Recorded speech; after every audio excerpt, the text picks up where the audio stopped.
Court will come to order. It is Monday, January the 27th, 2025. It's a little after 9 o'clock in the morning, and the Kerr County Commissioners Court is now in session. If you would, please rise for the prayer and the pledge, which will be led by Commissioner Jones. Heavenly Father, we do just come before you today. We thank you for this audience today, for the folks on YouTube, for their interest in the business of this court. So, Father, we ask that you give us guidance, wisdom, and direction that will always follow your kingdom's purposes in the decisions that we make here. It's in your Son's name that we pray. Amen. Amen.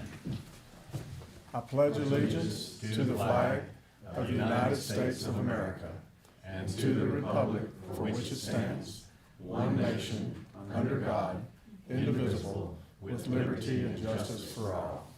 Please be seated. That's kind of a new standard for prayers. First thing I need to do is remind everybody that carries one of these things. We all have them, but you have to turn them off or turn them to vibrate so they don't interrupt the proceedings. And the first part of a regular Commissioners Court meeting is always public input. This is an opportunity for the public to tell us what you think we need to hear, whether it's on the agenda or not. If it's something that you want to address that is on the agenda, we do request that you wait until that agenda item is called. But other than that, if it's not on the agenda and there's any input that you would like to offer the court, this is your opportunity. We ask you to go to the podium, identify yourself by name and address so we know which precinct you're in, and limit your remarks to no more than 3 minutes. Is there any public input? Okay, well, there being none, we'll move on to commissioners' comments. And we'll go around in order, number one. All right. Well, Judge, I had several meetings this last week. First one, met with Hill Country Alliance, a workshop they had that included the city and Headwaters, UGRA, various different folks. Jonathan was there. And we had a great meeting trying to focus on natural resources and land management and conservation easements in dealings with working with land trust. And I think we're going to have another meeting coming up here in February. And maybe at some point we'll have something to bring back to visit with the court about that might be of interest here. Attended the City of Kerrville's 2050 plan meeting. It was very well attended.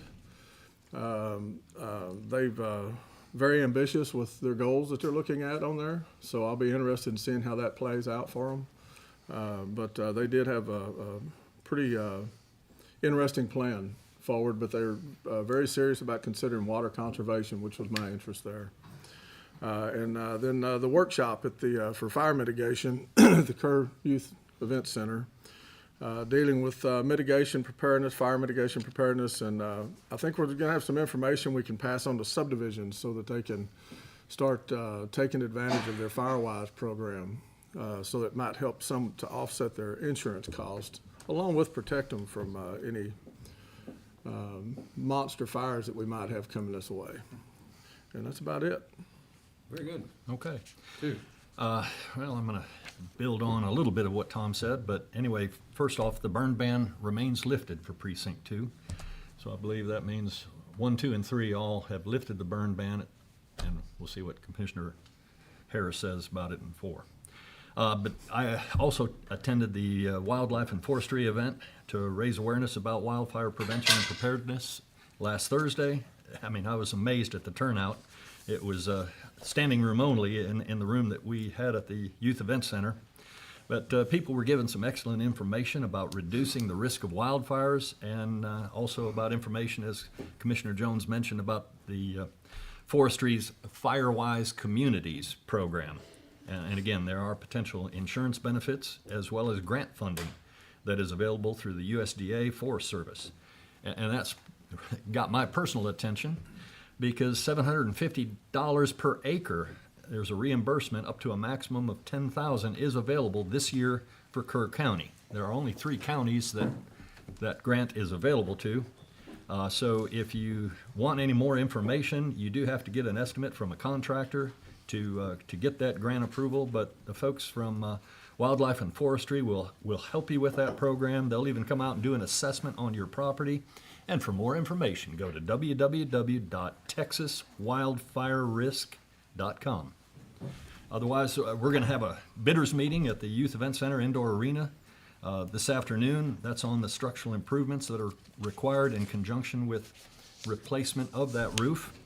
And just so the public is aware, this fiscal year, we will complete the roof and insulation replacement, along with the necessary structural upgrades, along with some of the electrical upgrades. And the budgeted cost for all of that is about $700,000.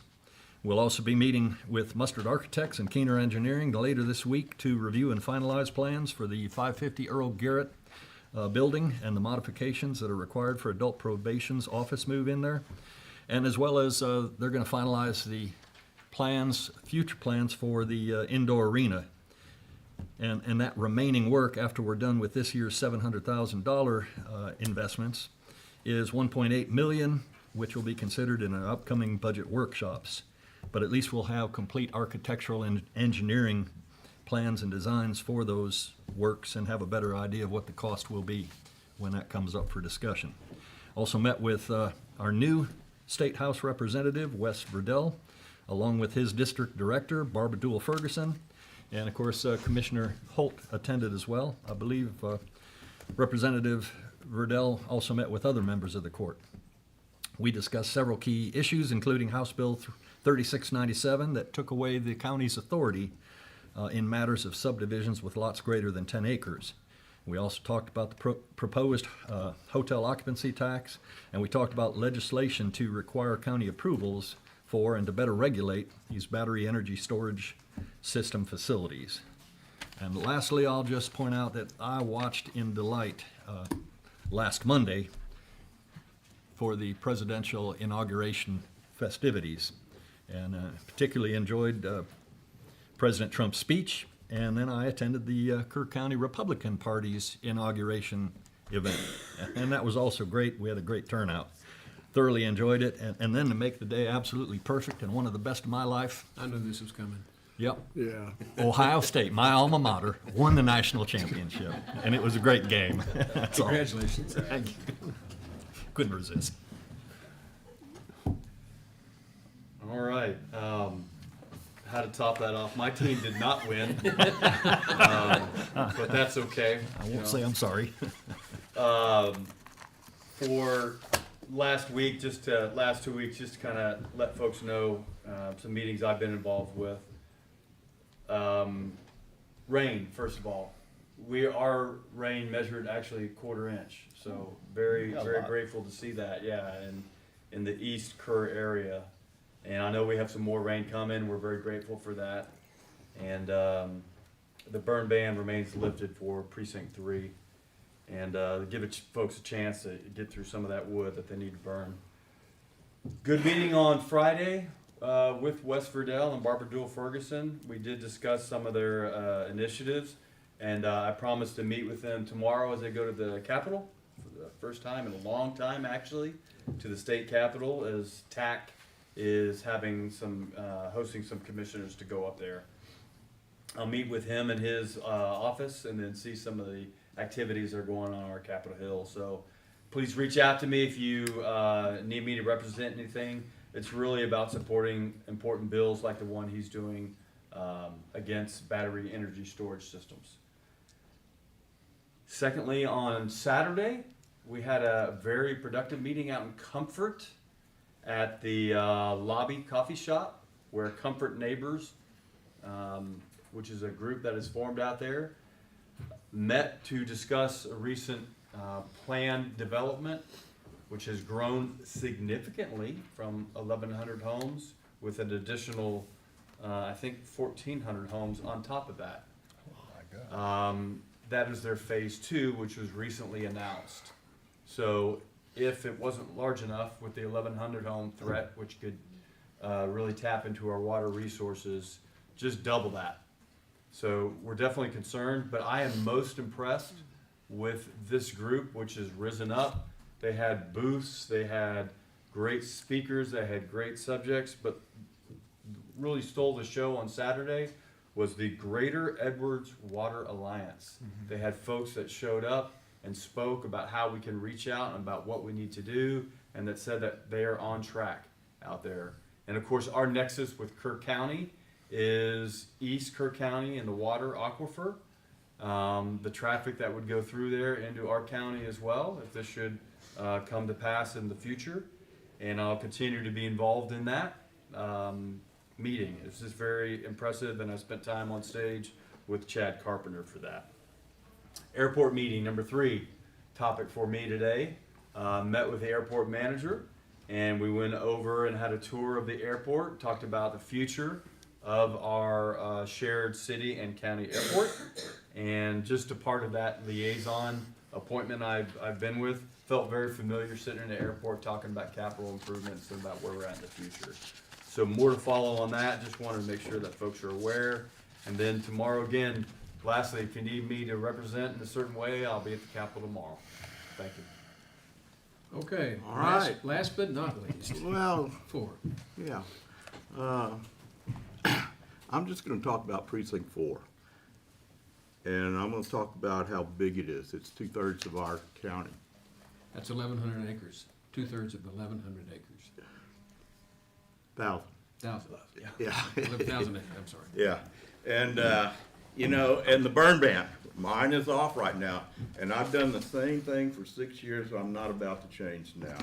I have 4 volunteer fire department chiefs, and believe me, I'm in contact with them anytime anything changes. It'd be easy for me to look out my door and say, hey, let's put it on, the burn ban on or off. But what's it look like 15 or 20 miles from me in Divide, Hunt, Mountain Home, what have you. And precinct 4 starts about Methodist encampment and goes west. That includes Ingram, Hunt, Divide, Mountain Home. So it's big. And I've been catching lots of heat for not putting lifting the burn ban. But until my fire chiefs say so, I'm not changing. They're the ones who have to deal with it. And I respect their opinions and their knowledge, their training to say yay or nay. And it's not always unanimous, but I go with the majority. And right now they're saying not yet. And we have potential for rain, but until it hits the ground, it's not here. How many times have we say, oh man, it looks good this week, and then we get nothing? Yeah.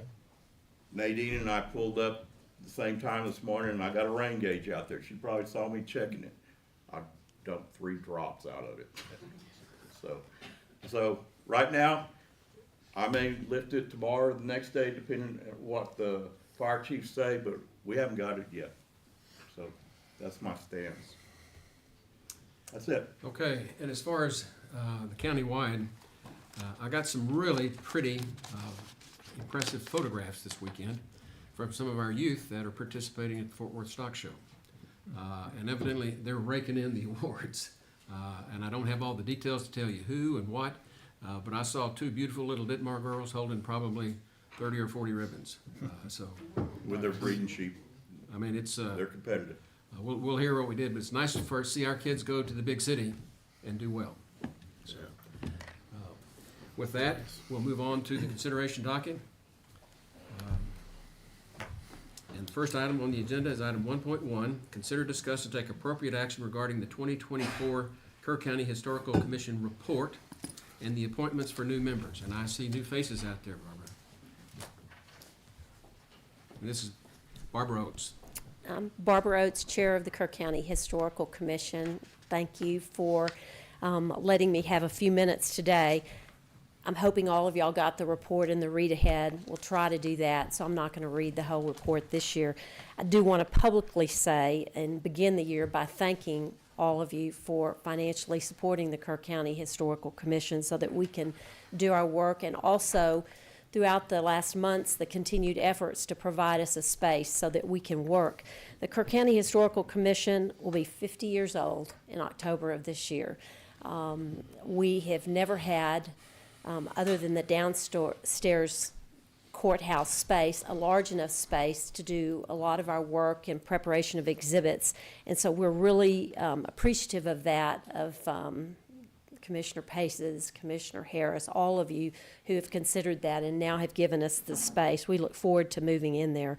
And I don't mean to interrupt, but don't forget the sheriff, because y'all all got together to do this. Yeah, he needs the biggest appreciation, because he made some concessions on that. Thank you. It wasn't exactly It was a like team effort. everybody thought. It was a out true there. team effort out there. Well, we're appreciative to everybody. The group is really looking forward to it. I did want to reference that currently we have 67 appointments, and I'm here today. I'm asking for the appointment of 3 new members. I'm going to ask them to stand. They're all here: Patricia Poor, Randy Simak, and Margaret Peggy Simak. All 3 individuals they've expressed an interest in history. They've already worked as volunteers very hard on our behalf, and we really believe that they're worthy candidates to join KCHC. So we present them here today. Thanks, guys. A couple of things I want to highlight in the report. We do a lot of the exhibits and changing out of the cases and everything. We're realizing we've got a lot of 100-year milestones. We try to celebrate those, whether it be in our programs or our exhibits. It's something to be very proud of. We have an exhibit coming up in coordination with the Heart of the Hills Heritage Center that's going to be held in the KACC, the Cultural Center, in May, called Letters Home. This exhibit is going to highlight the service of some of our residents throughout the years. We already have some beautiful letters. Sidney Baker's last letter that he wrote home before he died, letters Admiral Nimitz wrote from the theater, a multitude of those. So we are working on that. As I look at veterans in front of me on the commission, I ask you to consider, if you wrote letters home and you would like your service to be highlighted, please get in touch with me. But anybody that you know in your walk of life, we're working through the veterans community. This is something to be proud of. The exhibit will be a small exhibit in the Derby Hall, and it'll go for about a month, but an important time of the year. Living and dead veterans. So we're excited to see what will come in. We will also be holding the Living History Camp again this year, and that will be held this year at the Union Church. Last year, our host place was the Doyle Community Center. We will be partnering again with Heart of the Hills Heritage Center. We see that as a vital partnership as we all go forward to preserve our history and to tell our stories. I send a much longer report about all that we do by requirement to the Texas Historical Commission, but I'm not going to go into any more detail. The one final thing I wanted to leave y'all with was this. If you have not read the newsletter that Bunny Bonds so meticulously puts together every month for us, she highlighted that 169 years ago yesterday, Kerr County was formed from the Bear Land District Number 2. The county was named for Major James Kerr, a friend and relative of Joshua Brown. We know that story, but she went on in the next paragraph to talk about the very first Commissioner Court's meeting. It was May 19th at 10 o'clock in the brush arbor at the home of G.M. Ridley, which was about 9 miles from Kerrville. The minutes were recorded by Clerk D.A. Reese, and they reflect that the meeting adjourned at 4:30 p.m. after taking action on holding an election, assessing taxes, and appointing a group to lay out a road. And I thought, 169 years later, y'all are still doing the work of the county on behalf of all its citizens, and I just wanted to tell y'all thanks. The court met again the next day, and they accepted 4 acres donated by Joshua Brown to lay out a town square and build a log courthouse for the sum of $100. Thus ended the first session of the Kerr County Commissioners Court. So we are grateful that y'all look over us and support us financially, provide us space, but we just want to publicly say thank you for your work on the court and what you do. 169 years going. Thanks.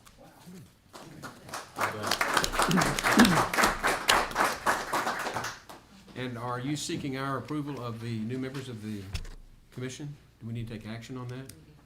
So do I have a motion to? I'll make a motion, we approve the new members to the Kerr County Historical Commission as presented by Barbara Oates. I'll second. Got a motion and a second. Those in favor say aye. Aye. Opposed? Unanimous. And a couple of those back there are almost as historical as I am. I know them very well. Yeah, you see them. Moving on to item number 2. Consider, discuss, and take appropriate action on a resolution regarding Lennar Housing North, project north of Comfort. Commissioner Holt. All right, for the court's consideration today, a resolution has been provided to y'all to consider a TCEQ hearing on this planned development out in near Comfort, Texas, right north of it. As talked previously during Commissioner's Court and this morning as well, this planned development just keeps growing, which would triple the size of the town of Comfort in one swoop. And currently, it is a wastewater permit that they're looking for.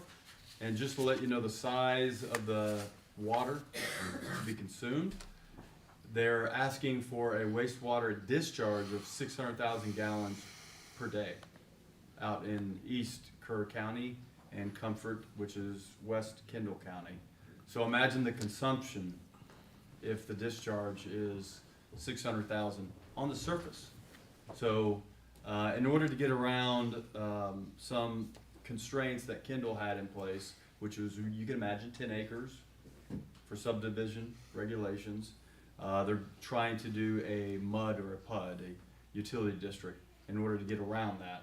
And that's a part of a future permit. So the initial one that we caught is the wastewater.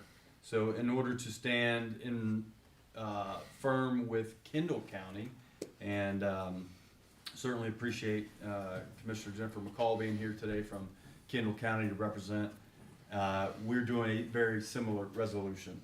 I may read off, if you don't mind, Judge, for the folks that don't have this in front of them, and we don't have it displayed. Where TCEQ received an application from Lennar Homes to include the property owners, I'm paraphrasing a little bit, of the weeds on from Florida, a proposed discharge system, and we have the permit number to authorize discharge of treated wastewater at a volume not to exceed 600,000 gallons per day. Whereas Kerr County, in the application and intent of the permit, whereas Kerr County Commissioners Court has adopted rules governing plats and subdivisions of land within unincorporated areas of the county to promote health, welfare, safety, morals, and general welfare of the county, and safe, orderly, and healthful development of the unincorporated areas of our county. Whereas location and permitting of the domestic wastewater treatment facility in the unincorporated areas of Kendall County directly affects health, safety, morals, and general welfare of Kerr County, as the proposed discharge of the treated wastewater is into North Creek and Cypress Creek, and these creeks flow from Kendall through Kerr County into our Guadalupe River. That's why we're involved. That's why it's important to us.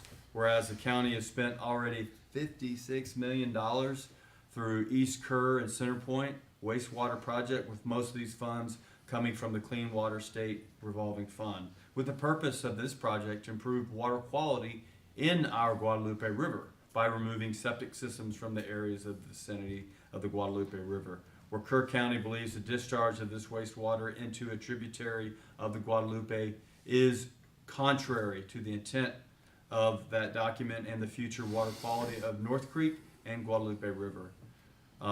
Jonathan Letts was instrumental in bringing this draft forward for consideration. We've met on it recently, and that is why I discussed this 2 weeks ago, and I think we should stand firm with Kendall County in presenting that. So that is a overall idea of what this resolution is and why I'm pushing it forward and how we're involved. So you're gonna make a motion to approve this? Yes. And I'd like to make a motion, thank you, to approve this resolution as written. Second. Got a motion and a second. Any discussion? Those in favor say aye. Aye. Those opposed? Unanimous, unanimous. Moving on to item 1.3, consider, discuss, and take appropriate action to approve the application for Victims of Crime Act grant for the 25-26 grant cycle. Ms. Peter. So this year, as always, I will come to you and ask to make application for the grant for this year. A little extra we're getting this year is they are allowing us to receive or ask for 20% over what we asked for last year, which is a good thing for us when you start talking budget. So that's a nice little thing that they've done. Otherwise, everything pretty much remains the same, and grants due February 13th. I've already got a draft to Noel, and we're working on it. So, I move for approval. I'll second. I have a motion and a second to approve the Victims of Crime Act grant as presented. Any discussion? Ms. Peter, if I recall correctly, they asked us to decrease it, what was it, 10% last year or 20? no, last year It was voluntary? was voluntary, Because and they were threatening us. they were threatening, yes, sir. And so we went to half, and then this year they're letting us bump it up a little bit. So, And so that the people out there very understand, unusual. the crime victims department has been supported primarily by grant funding, with some funding from the county. Last year was a bellwether year for us because they were asking us to go ahead and become self-sustaining. And that would mean that we would fund the program ourselves here in the county. And they asked for us to do it 50%, and we asked Ms. Peter to go take a sharp razor blade to the budget and come up with it, and she did. And so this year, they're allowing us to come back and ask for 20% more, which we're grateful. But it's still,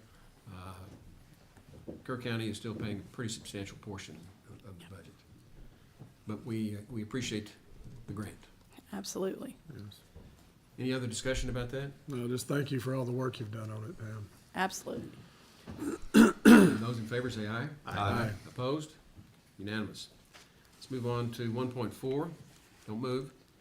Consider, discuss, take appropriate action to approve a resolution for the application submission of the Victims of Crime Act grant for 25-26 grant cycle to the Office of the Governor and to the Alamo Area Council of Governments. Ms. Peters. This is basically a form that we have to do every single year. A resolution has to be made. Happy to read it out aloud, but you should have a copy of it with you, and I just need you to agree to the signing of the resolution, and then I need a copy back when y'all are Make a finished. motion to approve the resolution as submitted. Second. Got a motion and a second to approve submission of the grant application as presented. Any discussion? Those in favor say aye. Aye. Opposed? Unanimous. Thank you. Last one.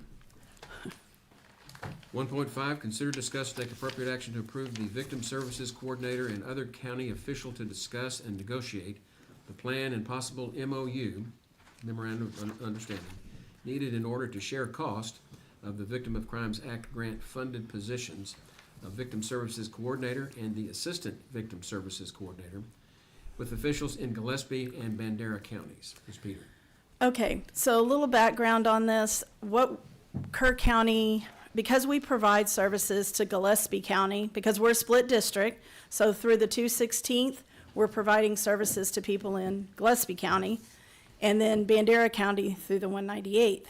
So what had happened prior to my tenure was those counties paid a portion every year. And I'm at rough numbers, Kerr County 50%, and each of those counties 20%. And the amount I'm talking about is those funds the judge was speaking about that Kerr County puts in the kitty. So not the grant, but just our match is what we're really talking about. So the outlying counties, 25%, us 50% is usually how it works out. I keep those numbers, so that's always right there at the forefront. So what has to happen is there has to be someone to go to those counties and negotiate this with them. Prior to it wasn't, I've never really done it. The auditor and I worked 1 year on it together, and then it kind of just has fallen off, and it needs to happen. So before Christmas, I told the judge that I'd be happy to do it. I'm a little nervous about it, and I've talked to some of you about this, but the court needs to make the decision, I feel, of who needs to be in negotiations with other counties. Essentially, I'm going and asking them for money. So I have emails written, I'm ready to go, but I want to know what the court wants me to do, and if you're giving me total control, how you want it done. So it's kind of where we are. Well, I'll make a motion that the court put Pam Peter in charge of negotiations with Gillespie and Bandera, but I would also suggest that we engage our district attorneys to support her in that cause, because that's my motion. I'll second. Got a motion and a second to approve Ms. Peter as the authorized representative with a rider that we include the district attorneys in the process. Yeah. And Now, let we me can just- have a discussion, so I see our county attorney wanting to make some I know. comments. I probably should have asked her first. No, that's okay. No. I just have an idea, a suggestion that may be helpful to sort of introduce the topic to the other county judges, to send a letter from the county judge or commissioner's court making the request and introducing the idea that Pam will be talking to whomever it is that she will be talking to, so that they know that there's a history, that those counties contributed that 25% before, and we're gonna be asking for them to make that same contribution moving forward, and Peter will be contacting you. That may be really helpful for Pam. I know she said she's anxious about it, but that may be Anxious. helpful for her to open that door up for those conversations and know that she's got the court's support. Good And I'm suggestion. happy to help draft that letter, whoever ends up with it. If you need specific information, I know not everybody knows exactly what I do. If you'd like for me to help you with that before you present it to the court or judge for a signature, I'm glad to. Sure. Sounds good. Well, By way of background, Kerr County participates in several different multi-county programs. We have been in a multi-county district court, which includes a district attorney, so there's district judge and attorney. Sure. For the 216th, which includes Fredericksburg now. We used to have, that one used to be Bandera, Fredericksburg, Kendall, and Kerr. And it's since been cut down to just the two counties. We're also in the 198th, we share with Bandera County. That one used to have 5 counties, and I'm trying to list them all off, but it went all the way to Brady to come back down to Rock Springs, so it was a huge district, a lot of travel in that district. And historically, we have shared those expenses, and I'm gonna do this roughly, I'm looking at our auditor on this, and she knows the numbers much better than I do. But I think with Gillespie, traditionally at the district court level, the share, the allocation has been basically about 1/3, 2/3. 1/3 Gillespie, 2/3 Kerr. Bandera is a little bit less, they're a smaller county, we do it on the basis of population, is how we've done that, for those two districts. And it's more like 75-25, 75 Kerr, 25 Bandera because of their population. But that does not account for the amount of time that is spent in those counties. That's just population. And I can assure you that we're spending much more than 1/3 of our time in Gillespie County these days. So, and then we have the Public Defender's Office that we put together a few years ago, and that's a 5-county, multi-county project. And in that one, we learned from our experience with the district courts and district attorneys' offices and districts. And with that one is, between the 5 counties, we do it on the basis of actual case count. And we get that monthly. And it's worked out far better than we ever anticipated, to tell the truth. But that way you only pay for those cases, the number of cases that you have on the docket. We get a bill every month, and we pay for the ones that we had in the PDO system the month before. So this is nothing new. And I'm happy to sign a letter, let y'all work on it, and I have no pride of authorship on that. But this is nothing new, that we're just going back to the counties and asking them to help us defray the expenses associated with those particular services that are provided. should we be doing it on a caseload basis, or is it better to have? I a would love to fixed do it on a percentage? caseload basis, but if you can get Bandera County to do it, let me know. It's almost Well, dynamite. something to negotiate. So do you need to amend your motion to include the letter of introduction? I don't think, do we really? I don't think I so. think I that's mean, that's, Overall within the scope. yeah. We know what we're doing, and on this one, if I could get it to do them on a case Sure. basis, Well, we'll leave that'd that be great. open to the negotiation. So Well, just to either or clarify, type deal. But It'll make- I can tell you right now, they're gonna retreat back to what we're doing at the district court level. Okay, Automatically, so that's what they'll retreat to. that's your preference. I mean, your preference is case by case if we can make it happen. Well, But we if haven't- we haven't not, been able to make that happen at the district level. Let's just say. Well, if Did we it's make an that either happen or, one they'll year? take. Didn't we do it'll numbers? for- They just help paid get something done. their, Maybe our requested numbers and you provided them on the number of cases that you worked. but they paid on, It was not connected with the payment. okay. So, I mean, I can go for that. I'll be happy to try. Well, I'm happy to work with you. Say we want to change them all to be on an actual case basis. That would be ideal, because that's what's fair. You pay for the cases that you have. Right. And like I said, it's usually 50 Kerr and 25. So Okay. Which is a bargain for them, by the way. it is a bargain for them. Yes, sir. Absolutely. So we have a motion, second. But since you raised adult probation, I thought I'd put in a plug. They have a graduation ceremony tomorrow night, 6 PM upstairs. Good. Okay. Wasn't on the agenda. We need I know. to tell people that. That's a Public belated information. commissioner comment. Yes, it is. What was the motion? The motion was to appoint Authorize. Pam Peter to negotiate along with our 198th and 216 district attorneys as part of that team to negotiate a deal. Do you also want to include authorize the county judge to sign the letter to go to the Legislative If you think we Area need to, County then Judge? yes, I'll amend my motion to authorize the county judge to sign a letter. And I will re-second that Okay.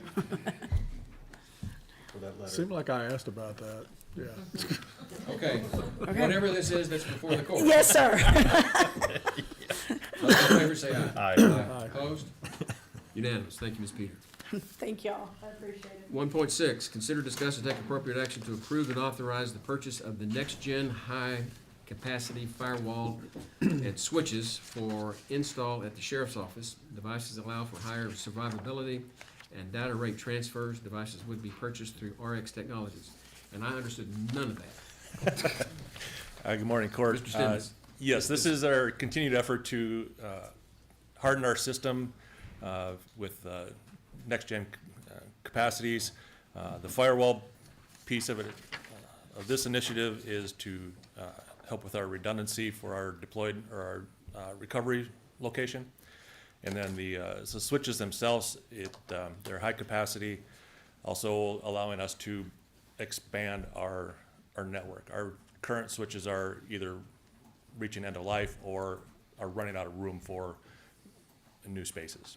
So the equipment itself runs about 40,000, and then there's 3 years of support on top of that. That runs about 38,000. So this particular piece is about roughly $78,000, and it is in my budget and accounted for.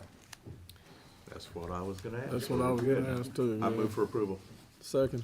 Got a motion and a second to approve the next-generation high-capacity firewall and switches for installation at the sheriff's office as presented. So my question is for Corey, the 38,000, is that over the 3-year period, the support, or is that per year? Yes. No, that is a 3-year support. Okay. Yeah, total. And presumably that'll somehow be ongoing after 3 years, or? Yes, it'll renew. Yeah. And just to keep this in big picture, in details that I understand, it's limited details that I understand, that this is really the first step in bringing our IT department and systems up to 21st century standards that we asked you to do when we hired you. It's a continued effort, and yes, there will be more requests as I have the manpower available to deploy such changes. And you had the foresight to put this in your budget request, Yes, and so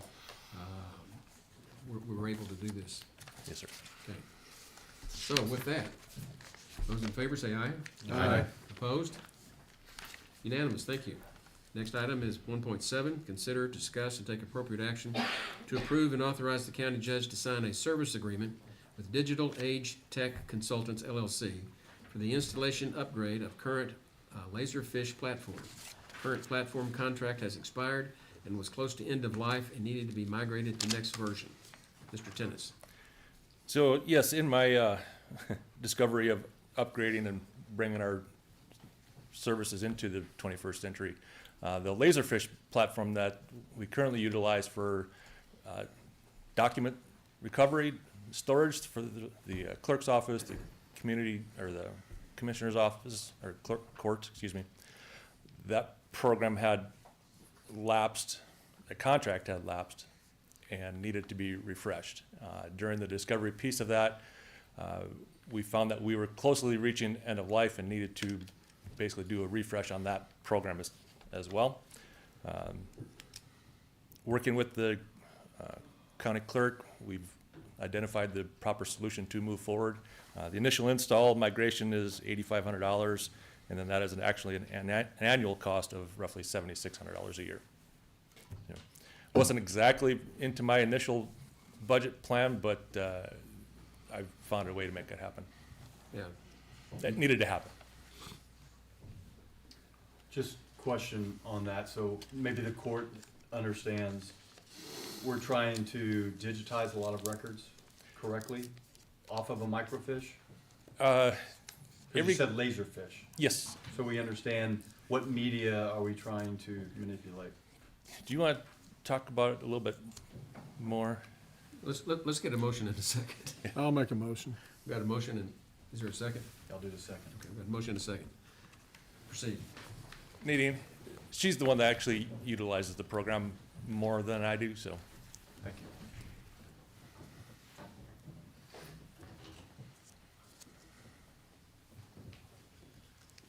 Good morning, Commissioners. Yes, this is Laserfish where we scan in the commissioners' orders backup.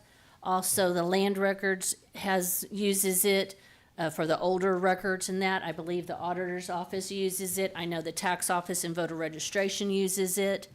Environmental health there might be other departments, but we do use it for all the backup of the commissioner's records that get scanned in. And that it's already the new stuff that we're scanning now. Today's backup for this court and going forward and everything.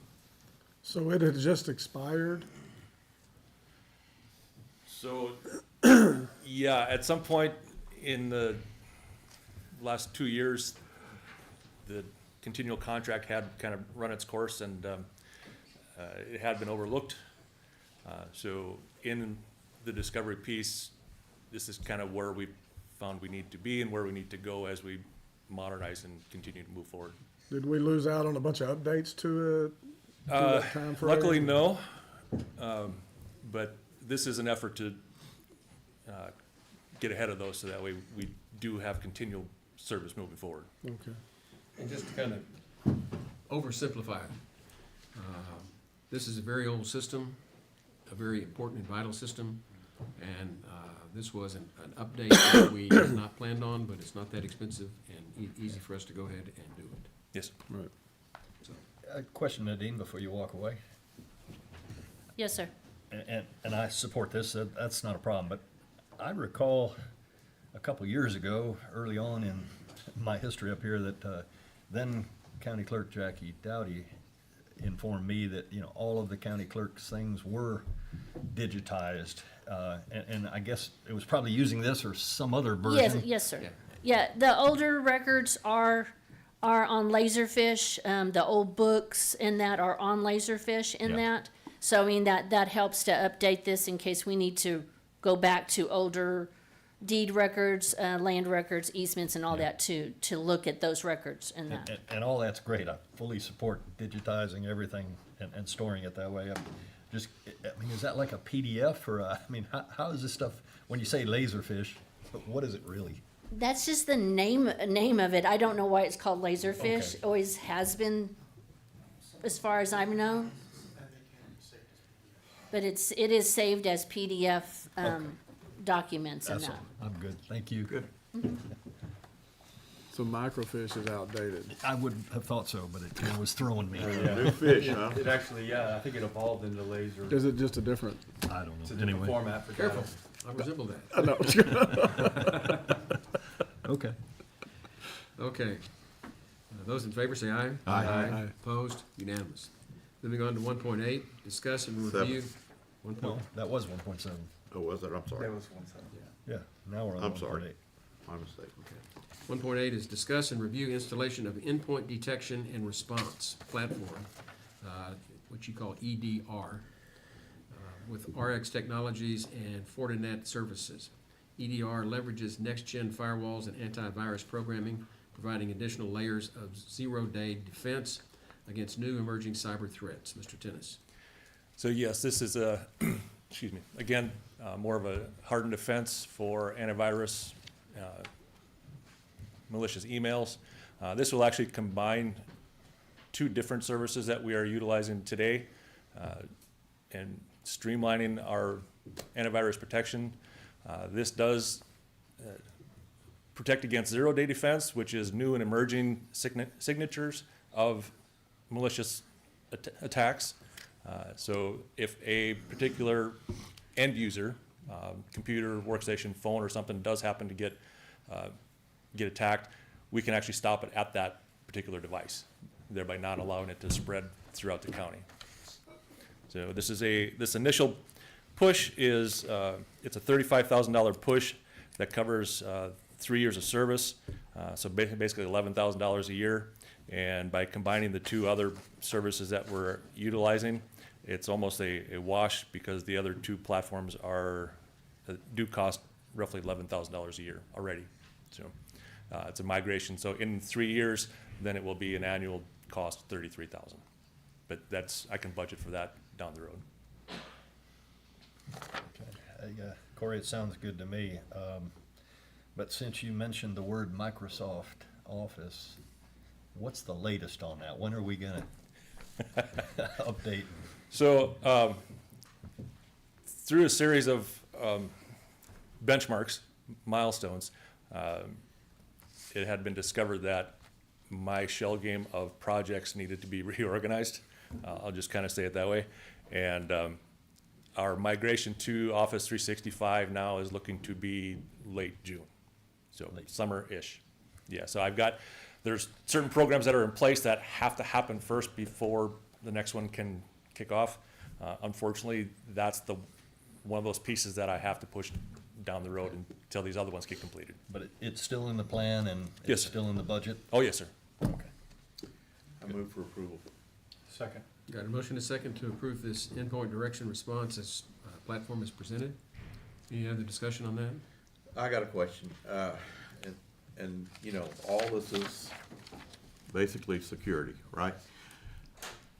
How are we doing as a whole, and I'm saying Kerr County as a whole, with these phishing type deals y'all are sending out? Our metrics are actually quite impressive. Good, good.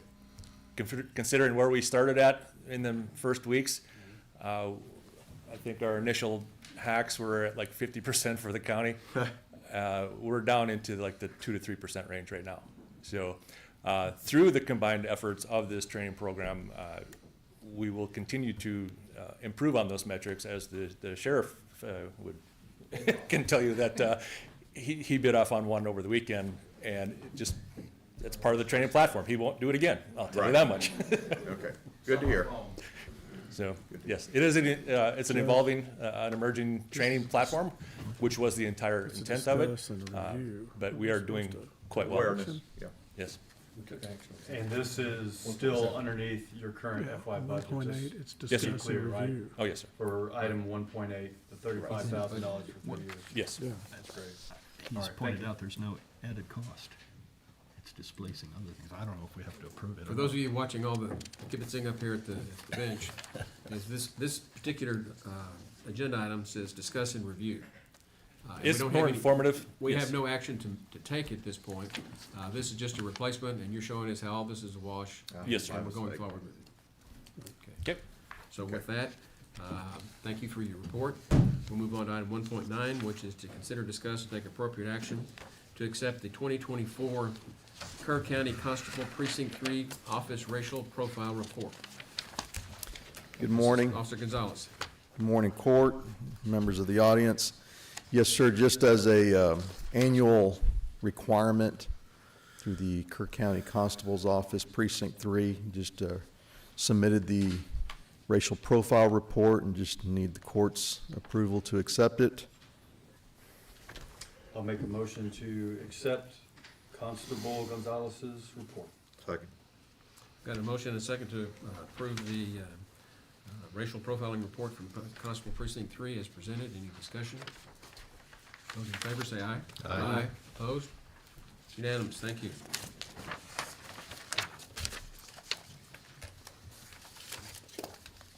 And I'm gonna move on to item 1.10, which is to consider, discuss, and take appropriate action to submit grant number 5380001 for the Criminal Justice Grant Program FYI 26 to the Office of the Governor for Patrol Vehicle Replacement Project. Yes, Councilman sir. Gonzalez. Noel. With Noel Putnam's assistance, this will be the first time that I'm aware of that the Kerr County Constable's Office Precinct 3 has applied for this grant through the Criminal Justice Grant Program in an effort to attempt to save money for the county, but also maintaining a safe vehicle in our inventory. We're looking at within a year or so timeframe for a replacement. The current vehicles that we currently have are, one of them has already reached its lifespan, and which is what we use in town. And the other vehicle is, the age will reach way before the mileage does. It's already at reaching about 8 years now, and maintenance costs have already started to increase on that one with, you know, just besides regular maintenance, but replacement of parts and stuff. So this is the plan as far as vehicle replacement, to attempt to try to get a replacement vehicle down the road for the office. Do you know about how much you spent on maintenance last year on that? Yes, sir. Off the top of my head, we had to replace a motor mount. We had some other issues that had to be replaced, general maintenance like a battery, and of course, we're looking at hopefully down the road, you know, just some gaskets, stuff like that, that we're noticing some leaks. So I would say, percentage-wise, I would say we probably already at 30–40% from the year before, where I had to spend some extra money. Besides your general maintenance. Just so that I understand, we're talking about a grant application to replace a vehicle. One new vehicle. Yes, sir. We understand is needed. And are we going to surplus or trade in, or what are we gonna do with the other two vehicles? No, sir. So the vehicle, if we get this vehicle, because this is just a grant application, so we don't know if we're going to get it or not. But if we get it, it'll replace the oldest vehicle in the fleet. And then Then your low mileage newer one? you Yes, still sir. have. Yes, sir, will remain in the fleet. So this is just really to replace the old vehicle? Yes, sir.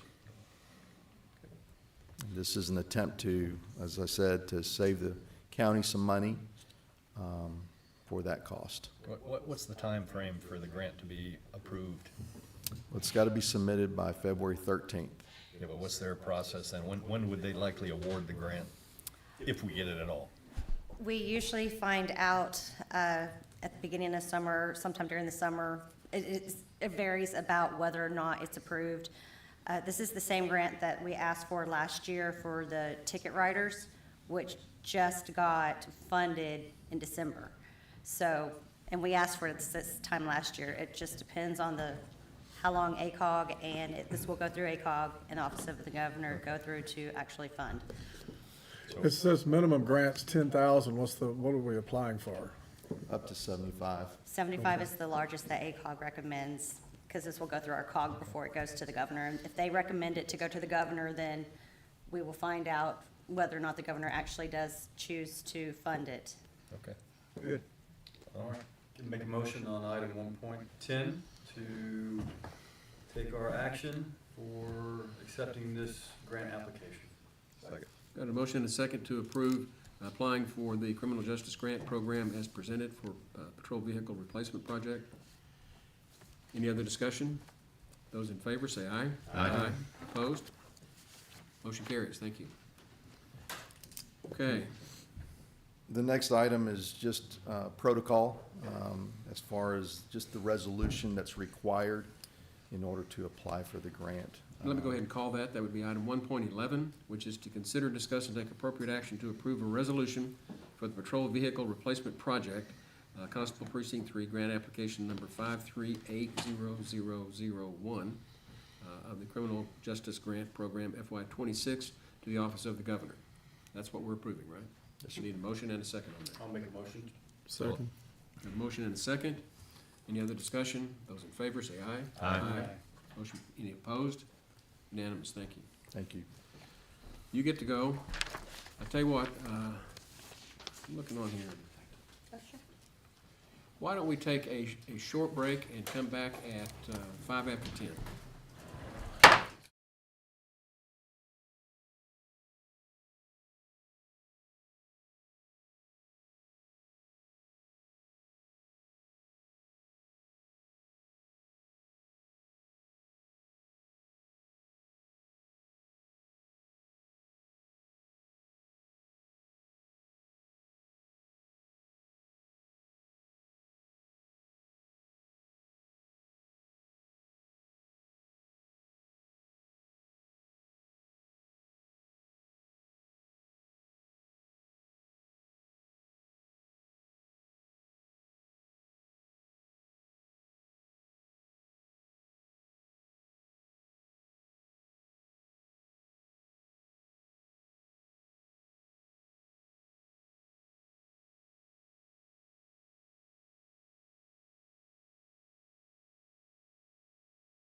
Before we come back to order, it is a little after 10 o'clock, so we move on to the timed items because we have to take those before we go back and finish the rest of the earlier agenda. The first item at 10 o'clock is 1.16, which is a public hearing regarding the changing of Upper Reservation Road Northwest to Reservation Road Northwest in Precinct 4. Ms. Hoffer. Public hearing. Public hearing? Yep. Anyone want to address that issue? I call the meeting to order. This is your opportunity to speak if you have anything to say about it. There being no one, then I will adjourn the meeting and we will move on to item 1.17, which is to consider, discuss, and take appropriate action for the Commissioners Court approval to change Upper Reservation Road Northwest to Reservation Road Northwest in Precinct 4. Ms. Hoffer. The Kerr 911 office contacted our office on 12/6 of 2024, reporting the road name sign was incorrect on Upper Reservation Road Northwest, and that their records showed the road name as Reservation Road Northwest. Reservation Road Northwest to Upper Reservation Road Northwest. And the Commissioners Court approved this change for it to be Upper Reservation Road, but for some reason, it did not get changed in the Kerr 911 database. And quite a few of the people that live out there, they actually call it Reservation Road. Their mailing address is Reservation Road. So it would probably cause more harm to have it be Upper Reservation because they would be changing addresses on bills and driver's license and things like that. So it's kind of just a technicality, but it does need to go through the court and to change it to Reservation Road instead of Upper. I move for approval. Second. Got a motion and a second to approve changing the name of Upper Reservation Road to Reservation Road as presented. Any discussion? Where is this? This is out by 479, Towards Harper? yes, Okay. by Esquel and, Yeah, I know what you're talking about. yeah, Klein Branch and all of that, but this is on the opposite side of 479 from Klein Branch, way out there. Any other discussion? Those in favor say aye. Aye. Opposed? Unanimous. Thank you. Thank you. Before you call the next one, Charles, do you have the presentation yet? We may need to skip over it because they gave them a presentation a little late and IT has to scan it. So can we just, How long is it? well, the presentation, I don't know how long it is.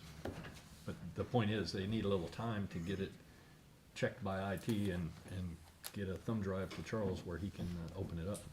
How long is this gonna be? The length of the presentations, Yes, sir? it is dependent on your questions, it's probably about 10, 15 minutes. Yeah. Okay. I asked And- for 20 on this item, but Okay, so we'll move on. That is the last timed item at 10 o'clock. yeah, It is, yeah, we have two representatives from the State Fire Marshal's office, so. I see.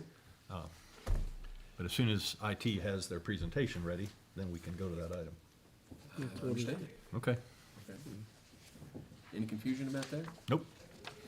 Okay, but that was the last timed item Yep. at 10 o'clock. Now, what that does is we have to go back up to the agenda that we stopped before the break, which would be item 1.12.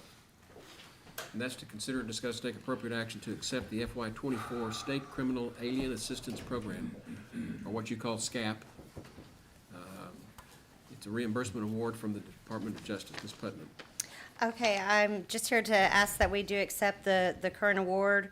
We get this every year. This is for fiscal year '24 in the amount of $22,040 to the jail. I move for approval. Second. Got a motion and a second to approve the reimbursement for the SCAP program as presented. Any discussion? Those in favor say aye. Aye. Opposed? Unanimous. Move on to 1.13, consider, discuss, and take appropriate action for the Kerr County Sheriff's Office to submit a grant application number 5376701 to the Public Safety Office for the FY '26 Operation Lone Star Grant Program, along with any supporting documentation. Ms. Putnam.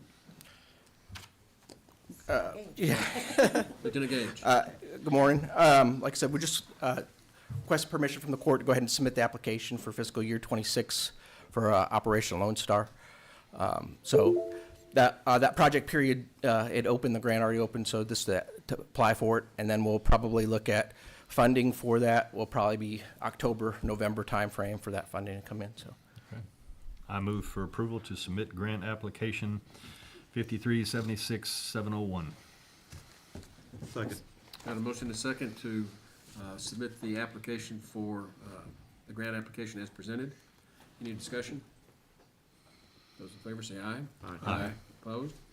Motion carries. 1.14, consider, discuss, and take appropriate action to approve the resolution regarding the FY26 Operation Lone Star Grant Program to the Office of the Governor on behalf of Kerr County Sheriff's Office. Lieutenant Gage. Same thing, I'm sorry. You got a motion? Oh, yeah. Second. I'll be And you got a quiet. second. You know, I think we had you at hello, right? That's it. Okay. Those in favor say aye. Aye. Opposed? Motion carries. Didn't mean to cut you off. I did. Scott. It's literally the same thing as the others. Okay. Item 1.15 is an annual review of projects pertaining to the grant coordinator's office. Okay, I just wanted to meet with you all to let you know kind of what I have been up to this past year. My position as grant coordinator seems to involve a multitude of different hats that I'm wearing that don't necessarily all exactly pertain to grants, or it's an extended viewpoint of grants. So just as a summary, some of the grants that I have assisted on or been a part of has been like assisting Pam with her grant, primarily just editing and things of that nature. The sheriff's office grants, the TIDC formula grant, and the things that go through ACOG that you hear me come up and get request permission for. And usually whoever's doing the project, I let them speak about their project, and then I will make the magic happen. I've been involved in a lot of projects. A lot of my time has been spent with ARPA. We're coming to an end of that. We finally got everything all obligated by the end of the year. We have 2 projects remaining, the communications project and the barn replacement. And I do think that we'll have both of those probably finished by summer, as far as I know, as long as there's not any sort of anything else happening. That being said, just because the projects are over doesn't mean all the financials and everything like that is over, which is going to primarily involve the auditor, but in the process of that, I will be orchestrating to make sure that GrantWorks or whatever has the paperwork they need. So I kind of am their go-to person, like, we need this, I go to that department, I find it, I make sure that that happens. If there's something that needs to go before the court, I make sure that that happens. One thing that I did want to mention that has come up a lot, in especially with this ARPA and other things, is procurement. So I've taken it upon myself to do quite a few different trainings to learn about procurement. Not just trainings, but also just webinars or learning. I've taken a TDM procurement training. I've also done FEMA toolkit webinar training, resilience grant briefing webinars, federal procurement, TDM federal procurement training. Because in the process of getting to be on these projects that we have going on, a lot of times I do get invited to those so that I can have an idea of what's happening, so I can look for grant funding. And in the process of looking for grant funding, I also have to go through the steps to make sure that we comply with federal or state law in the process of going out for bid, for instance. Is why you see me up here trying to get requests for proposals or qualifications for different projects, as well as being on the selection review committees and things of that nature. So it all goes hand in hand.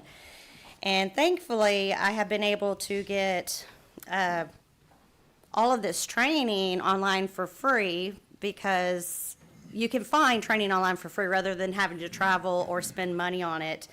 But I do think it's an integral function in fulfilling my duties as a grant coordinator to make sure that we are in compliance with federal procurement or state procurement laws or local as we go along.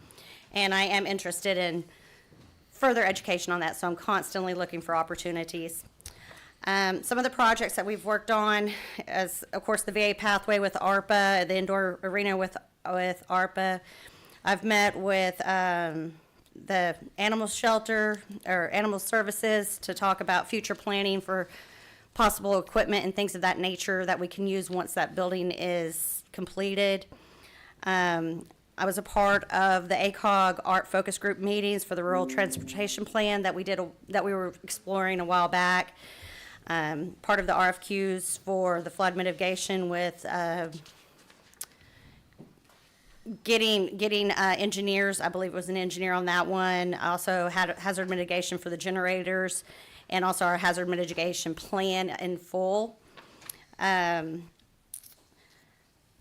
projects I've done, I serve on the ESD, Emergency Service District Number 4. I serve on the Kerr County Historical Commission as the second vice chair.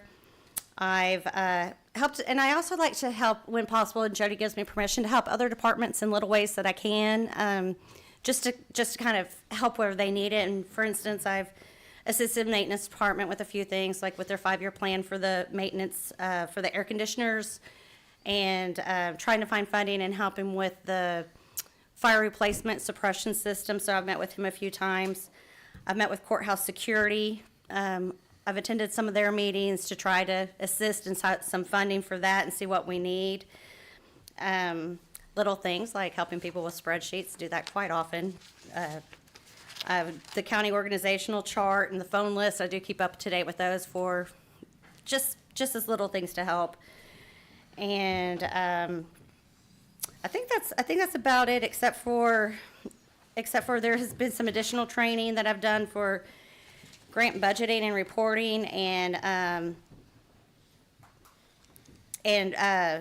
resilience grant briefing and things of that nature, which are not really within my wheelhouse. But again, once grant funding passes me, it goes somewhere else, but it helps me to understand where it's going and what it's doing in order to help me do my job better, and also answer any questions when it gets to the next stage past me, to be able to have that knowledge to assist in whatever way I can if needed.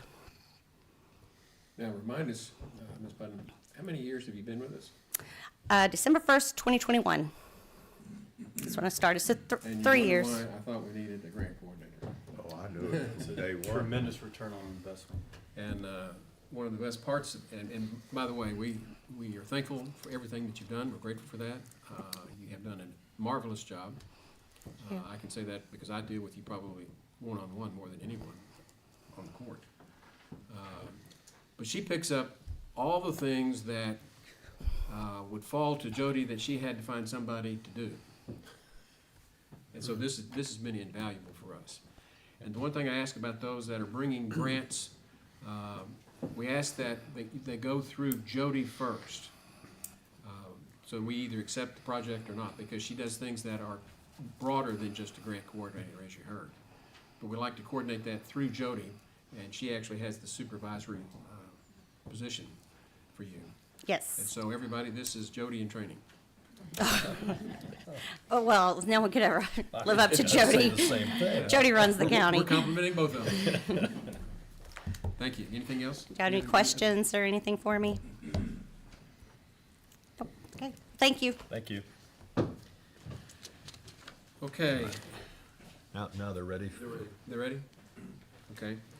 Then I'll go back and call item 1.18, which is the presentation by Kelly Stalder, Deputy Chief of Inspections and Engineering with the State Fire Marshal's Office, on best facility requirements and compliance with the applicable state fire code. Yes, sir. Thank you, Judge.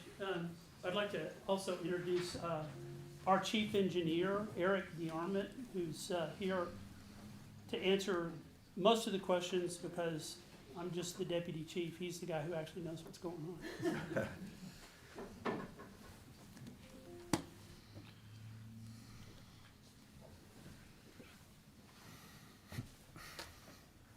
Do I just get you to switch to slides for me?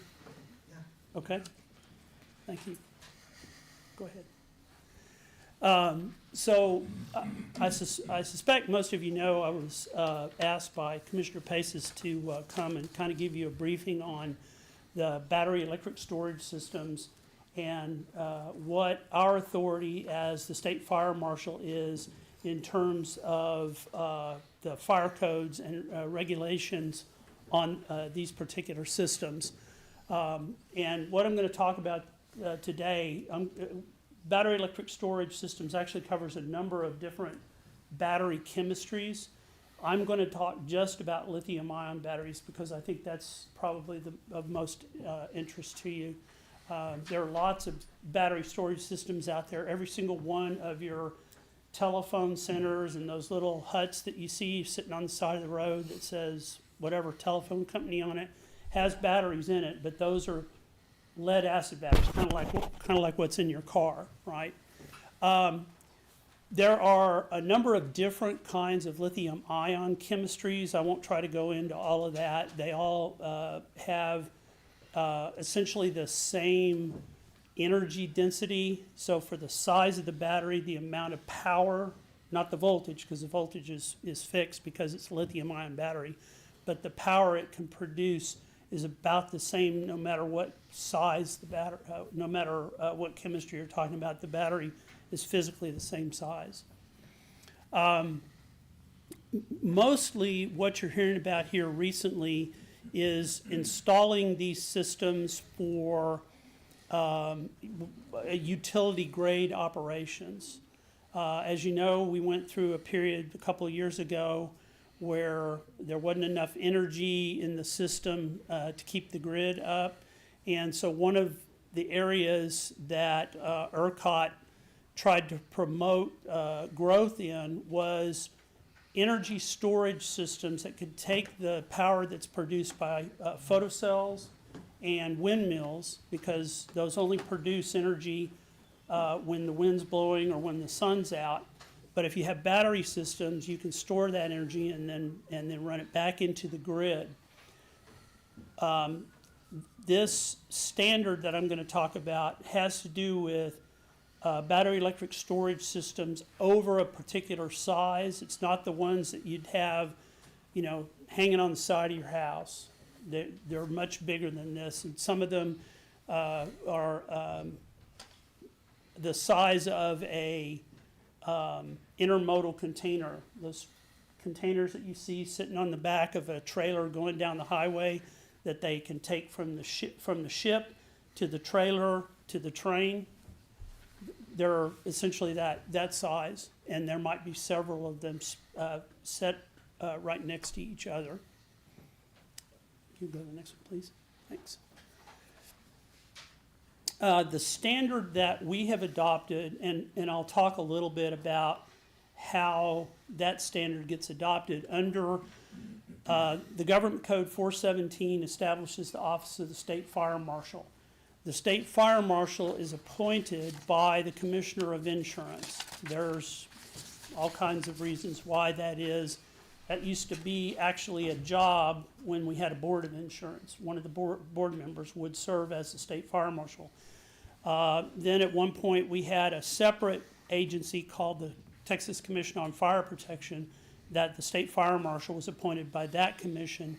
Then around 1996, they decided to take the State Fire Marshal's office and put it back in the Department of Insurance, along with licensing for various activities like fire sprinklers, fire alarms, fire extinguishers, and fireworks. NFPA 855 covers these battery electric storage systems 20 kilowatt hours or greater. So a kilowatt hour is if you draw 1 watt from a battery for an hour, that's 1 watt hour. So this is 20,000 watts for 1 hour out of that system. And again, that's these larger battery systems. The 20 kilowatts, they arrived at this in the standard because that's about the size of one of these, you've probably heard of like a Tesla Powerwall or something that you stick on your house. They are right at that 20 kilowatt hour power. Now, historically, malfunctions in these systems occur in about 2% or less of the installations. But like any new technology, because of the dramatic heat release rates of these systems, they're going to draw more attention than some other type of fire. NFPA 855 as a standard is adopted by our agency under our authority to adopt NFPA 1. NFPA 1 is a fire code, and NFPA 101, which is called the Life Safety Code. And so each, whenever we adopt updates to those, we adopt those two, and they list a number of codes and standards within them that get adopted as part of that adoption of the codes. Primarily, our job is inspecting state-owned buildings and state-leased buildings. But because of the way that Texas adopts fire codes, as most of you on the commission know, only certain counties can adopt fire codes. So if you're I think that may be on the next slide. If your population is, I'll get to it in a second. If your population of your county is under 250,000, or your county doesn't have a contiguous border with a county with 250,000 or greater population, then the statute does not allow you to adopt a fire code. What's often missed in that is that you can still appoint a fire marshal, and that fire marshal can adopt the fire code that is adopted by the state fire marshal's office. And of course, municipalities have the authority to adopt a fire code. Most municipalities adopt codes from what is called the International Code Council. So where we would say NFPA 1 or NFPA 101, Life Safety Code or Fire Code, they would say the IFC, so that's the International Fire Code. The two codes have a lot of similarities. There are some differences.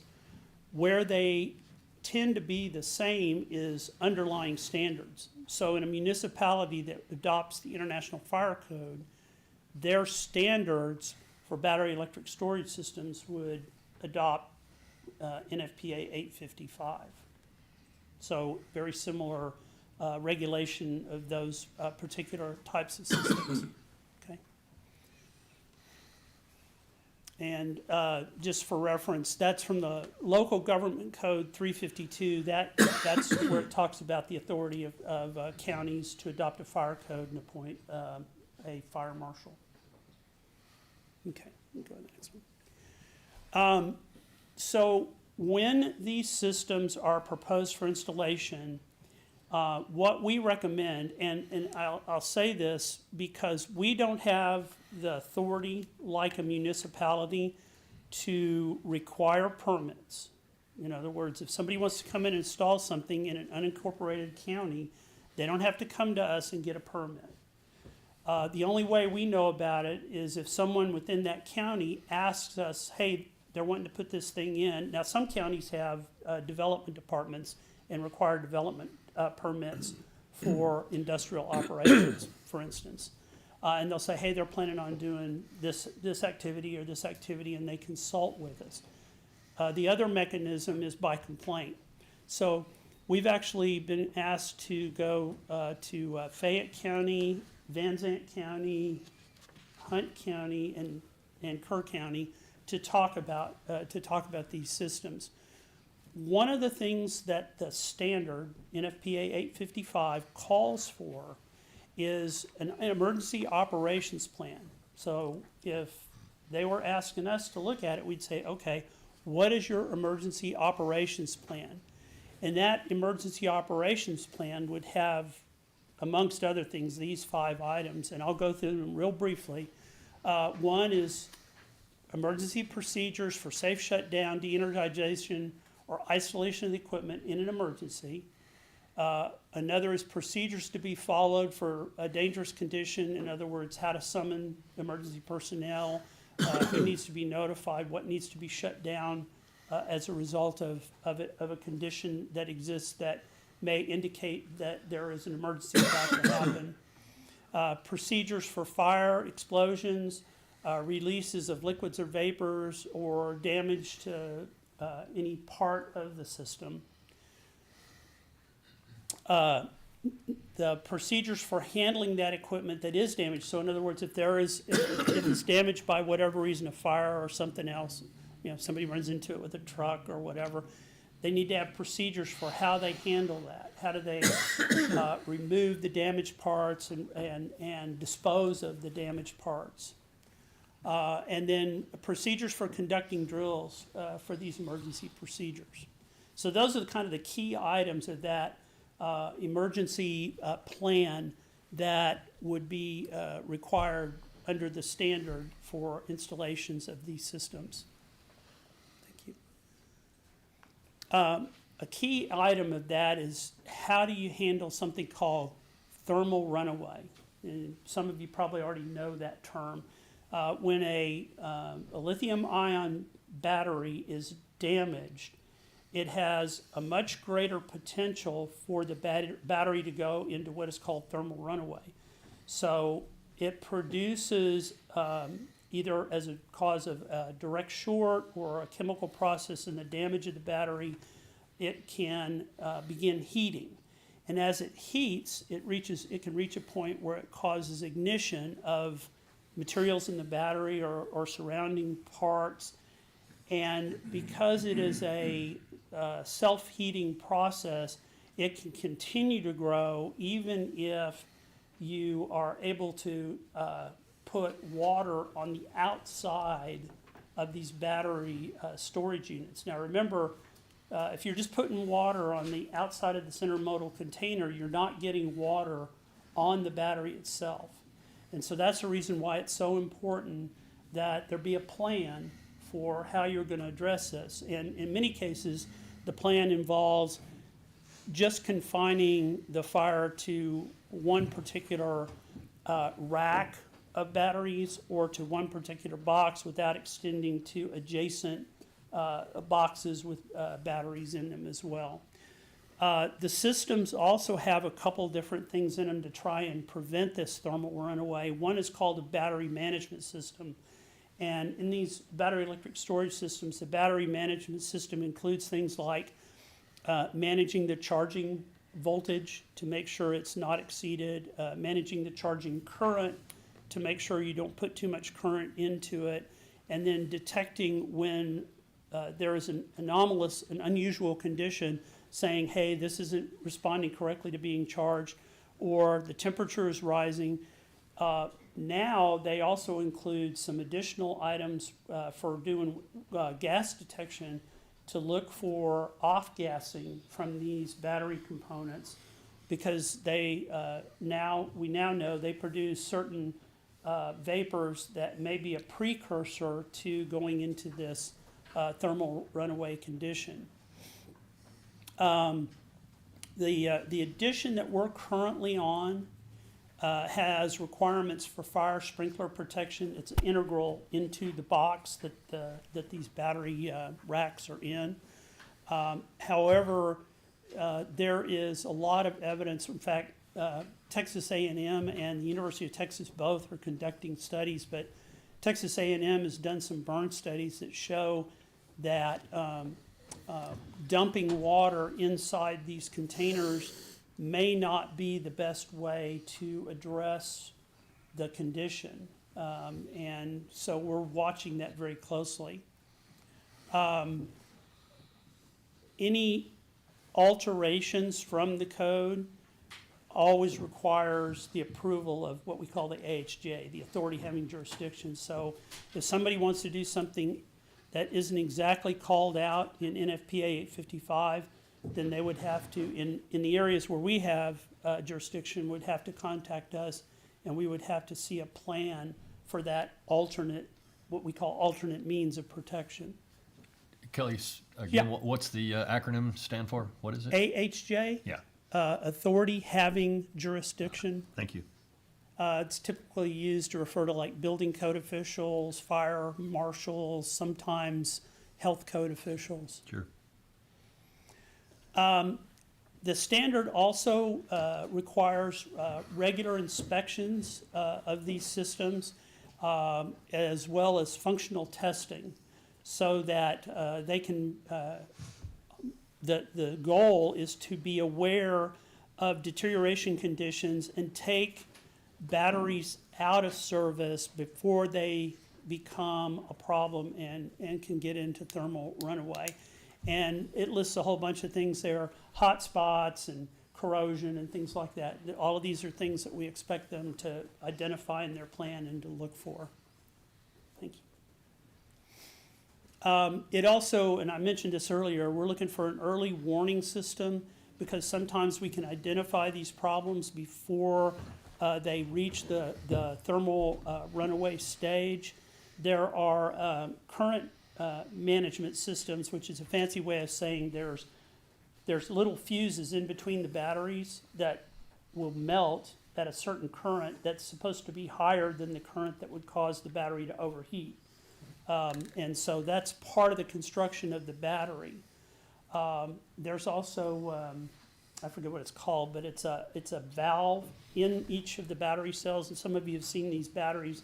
I'm sure if you've ever, looked inside your computer, it's got the same battery. It's a valve that will actually release the gases to keep gas pressure from building up inside the battery cell itself. And that's a part of that management system. In the places where we've been asked to look at these, we always require them to provide a water source. It isn't always feasible to have a continuous water source, whether it be municipal or mud or something like that. And so in some instances, they have to put stored water on site. And we require a plan to explain how they intend to meet that requirement. Kelly, do you have any idea about how much stored water? Because, I mean, there's It completely depends no on the utility size here. of the storage system and the capacity, that kilowatt hours of the battery. Is that specified in 855 or just NFPA 1? I think it's actually in 1142. Yeah. 1142 is a standard on, does it actually say rural water? Suburban and rural fire, Yeah. water supplies for suburban and rural firefighting operations. So it's more of a standard that tells you how to decide how much water and where you need to store it and so forth, based on the size of the fire. So you have to determine, you do engineering calculations to determine the size of the fire, and then you determine how much water is it going to take to either suppress that or prevent it from going beyond one particular location, because it is one method, and given the chemistries involved, oftentimes a method may be to burn up those chemicals but not allow the fire to then move to other battery components in other containers. Understood. One of the things that we're seeing some interest in when we talk about this is what's listed right here. The minimum separation distance in BESS standard NFPA 855 is 10 feet. And that means 10 feet between the boxes and 10 feet from the property line. There is a bill that's been placed before the legislature this session, and that's the House bill number right there. You can go look it up, 1378. This is 89th session, just because you have to know which session, because bill numbers get used over and over again. I got caught by that once. House Bill 1378 extends that minimum separation distance to 500 yards. So that's 500 yards from your battery electric storage container to the property line of an adjacent property. Now, what is in that bill, it also allows you to ask permission of that owner if you can have a shorter spacing. And so we've asked the question, we understand that. What happens when that owner changes? Because it's not, in the bill, it's not characterized as an easement. And so we're just not sure of the legal requirements. But that's a considerably larger distance, obviously. Thank you. And that's it, unless you had some questions. Yes, I sir. do. So today, the AHJ authority having jurisdiction, there is none for Kerr County. That's a problem. But I have read some of the codes. When you were talking about the 250,000 or being, contiguous to a county with that, you're saying that we still would have the authority, even Kerr County would, to retain a contract with a fire marshal or create a fire marshal's office? Because my understanding was we could contract with the municipality that has a fire marshal, is the way I read that. I'm not a legal expert, but I think both of those are true. You can either hire, you can appoint, it's under the code, I believe it's an appointment with a 2-year maximum term, so you have to reappoint every 2 years. Or you can contract with a municipality. I don't think it's an. Right, I read where you one- could contract with a municipality, but I have not read where we had the authority to appoint one without that. Yeah, I'm being You're saying told we that can? that you can, yeah. You want to go up there with him, please? Come on up. So that's the, that local government code Can you section. identify yourself so that people know who's talking? I'm sorry. My name is Eric DeArmond. I'm the fire protection engineer Thank for you. the State Fire Marshal's Office. So what we're discussing is the section in the local government code, I believe is chapter 352, that does give the counties the ability to appoint a fire marshal and, provide transportation, all the equipment needed for that. And it outlines in the following sections and the following subchapters, subchapters B through, I can't remember off the top of my head how many following subchapters are, but it talks about what their duties and responsibilities can do and their authority, and where it does say that in the presentation, that particular section that I gave, that's the section that states that in the absence of a county fire code, the appointed county fire marshal can enforce any nationally recognized standard that is adopted by the state, and therefore any standards that are adopted by the state fire marshal's office can be utilized by your county appointed fire marshal. Well, doesn't that kind of make the rule of being a 250,000 population or contiguous redundant? Kind of, sort of. So what it does is it limits you in your ability to adopt your own fire code, per se. So you would not be able to adopt the international fire codes by You chance. couldn't adopt a separate code. You would have to adopt our code. Okay, I'm with you then. Which would be fine. Right. And if a county was to appoint a fire marshal, and, our biggest concern is the best facilities and what have you, but they wouldn't be limited to that, would they? They oversee other things in the county once they were appointed. Do you know how that works? Yes, sir. I'm aware of some counties that do have, fire marshals that, do OSSF, the sanitation facilities, the sewage inspections. There are some fire marshals, county fire marshals offices that do animal control services. So it all depends on how they're set up. I don't think that's the question he's asking. That county fire marshal would be your employee. Okay. They would not be an employee of the state fire marshal's office. And to the extent that they would be, because of the size of your county, they would be obligated to use our codes. Right. They would use those codes, but as far as their duties and responsibilities, they're an employee of Kerr County. That's what I want. Not the state fire marshal. Thank you. They're not an extension of the state fire marshal's office. I see. So the duties and responsibilities would be determined by the county. That's correct. Right. That's why he was pointing out that some counties actually appoint fire Sure. marshals and have them do environmental crimes and animal control, on-site sanitary facilities.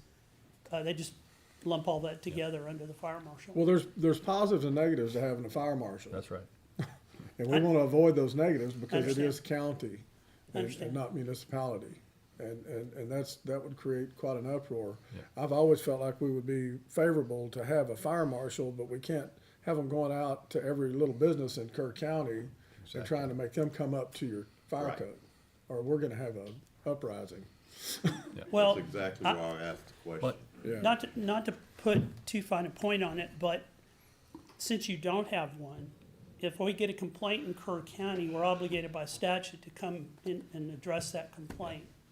And But do you we- charge the county for your time? No, we don't. You're There you paying go. for us already.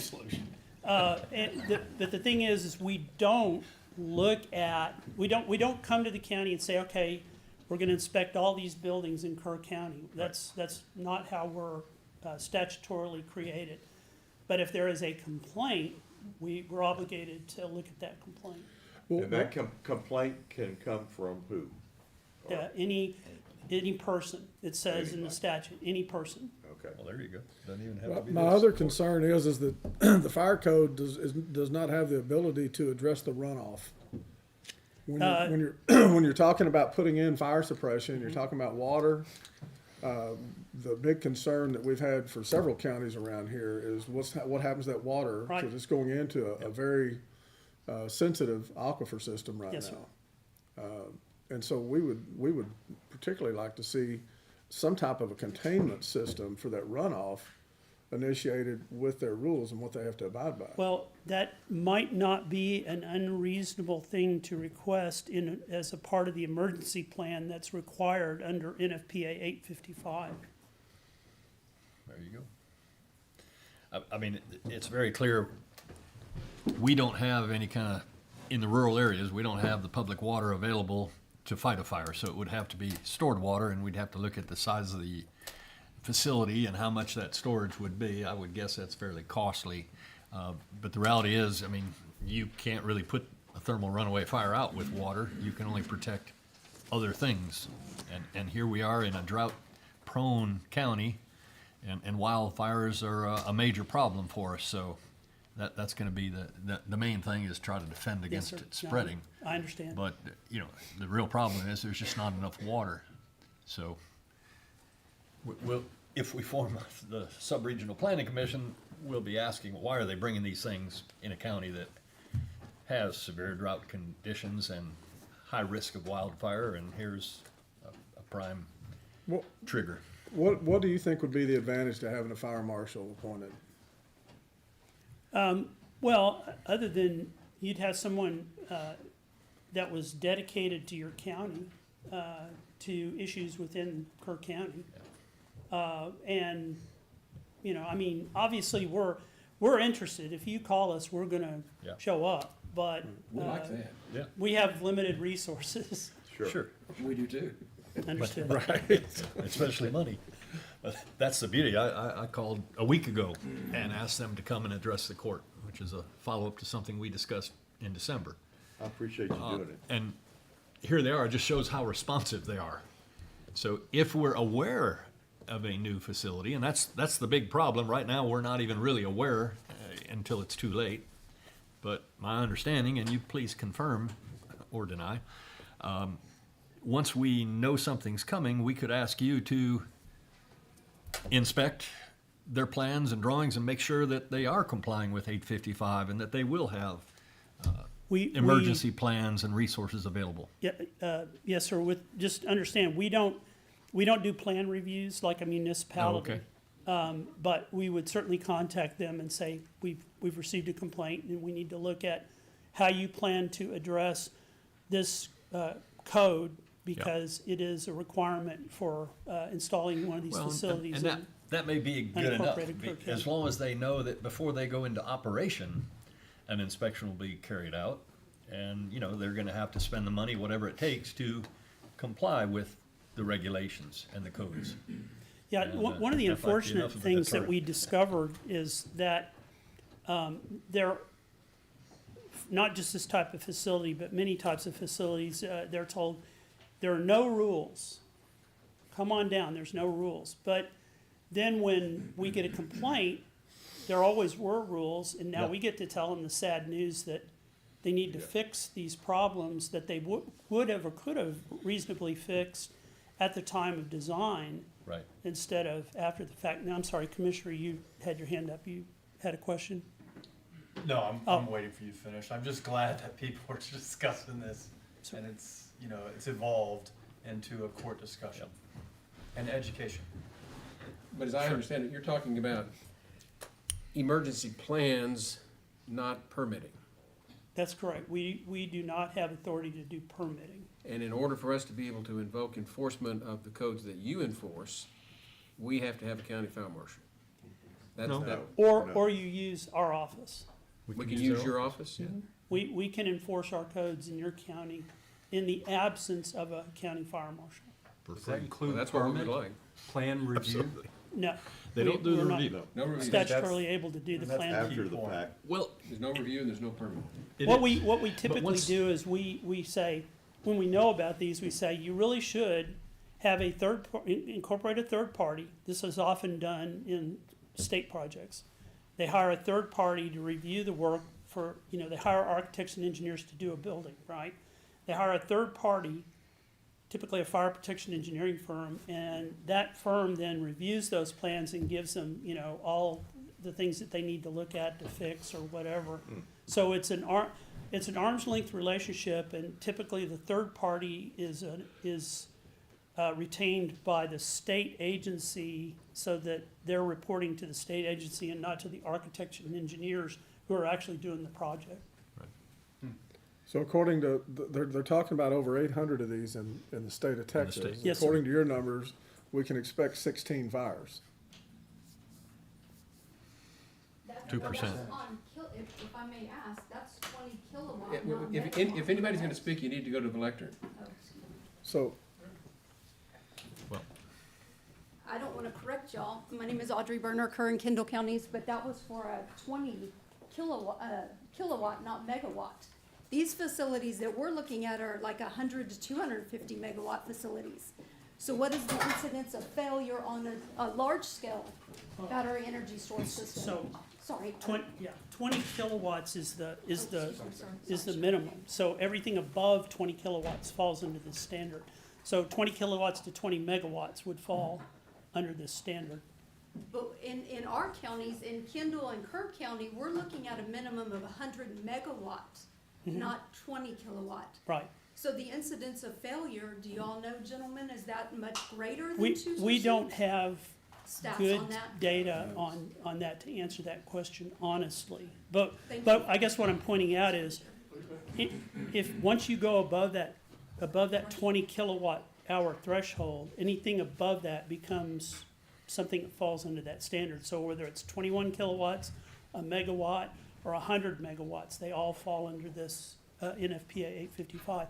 Everything below 20 kilowatts and below does not fall under that standard. And that's because that's felt to be like the residential use level. And that's something else I was gonna point out. We don't have any authority over 1 and 2 family homes. So when we get complaints about 1 and 2 family homes, we have to tell them our authority doesn't extend to that unless it's a daycare or a family group home or, something that would require a license from a state agency. Right. Okay, that's great. is it fair to just call because we found out they're fixing to build one and they're breaking ground, to go ahead and file a complaint so that they have to present stuff to you? It would not be unheard of. Okay. Well, I think But it would be nice if we knew who we're supposed to contact. Correct. Okay. Correct.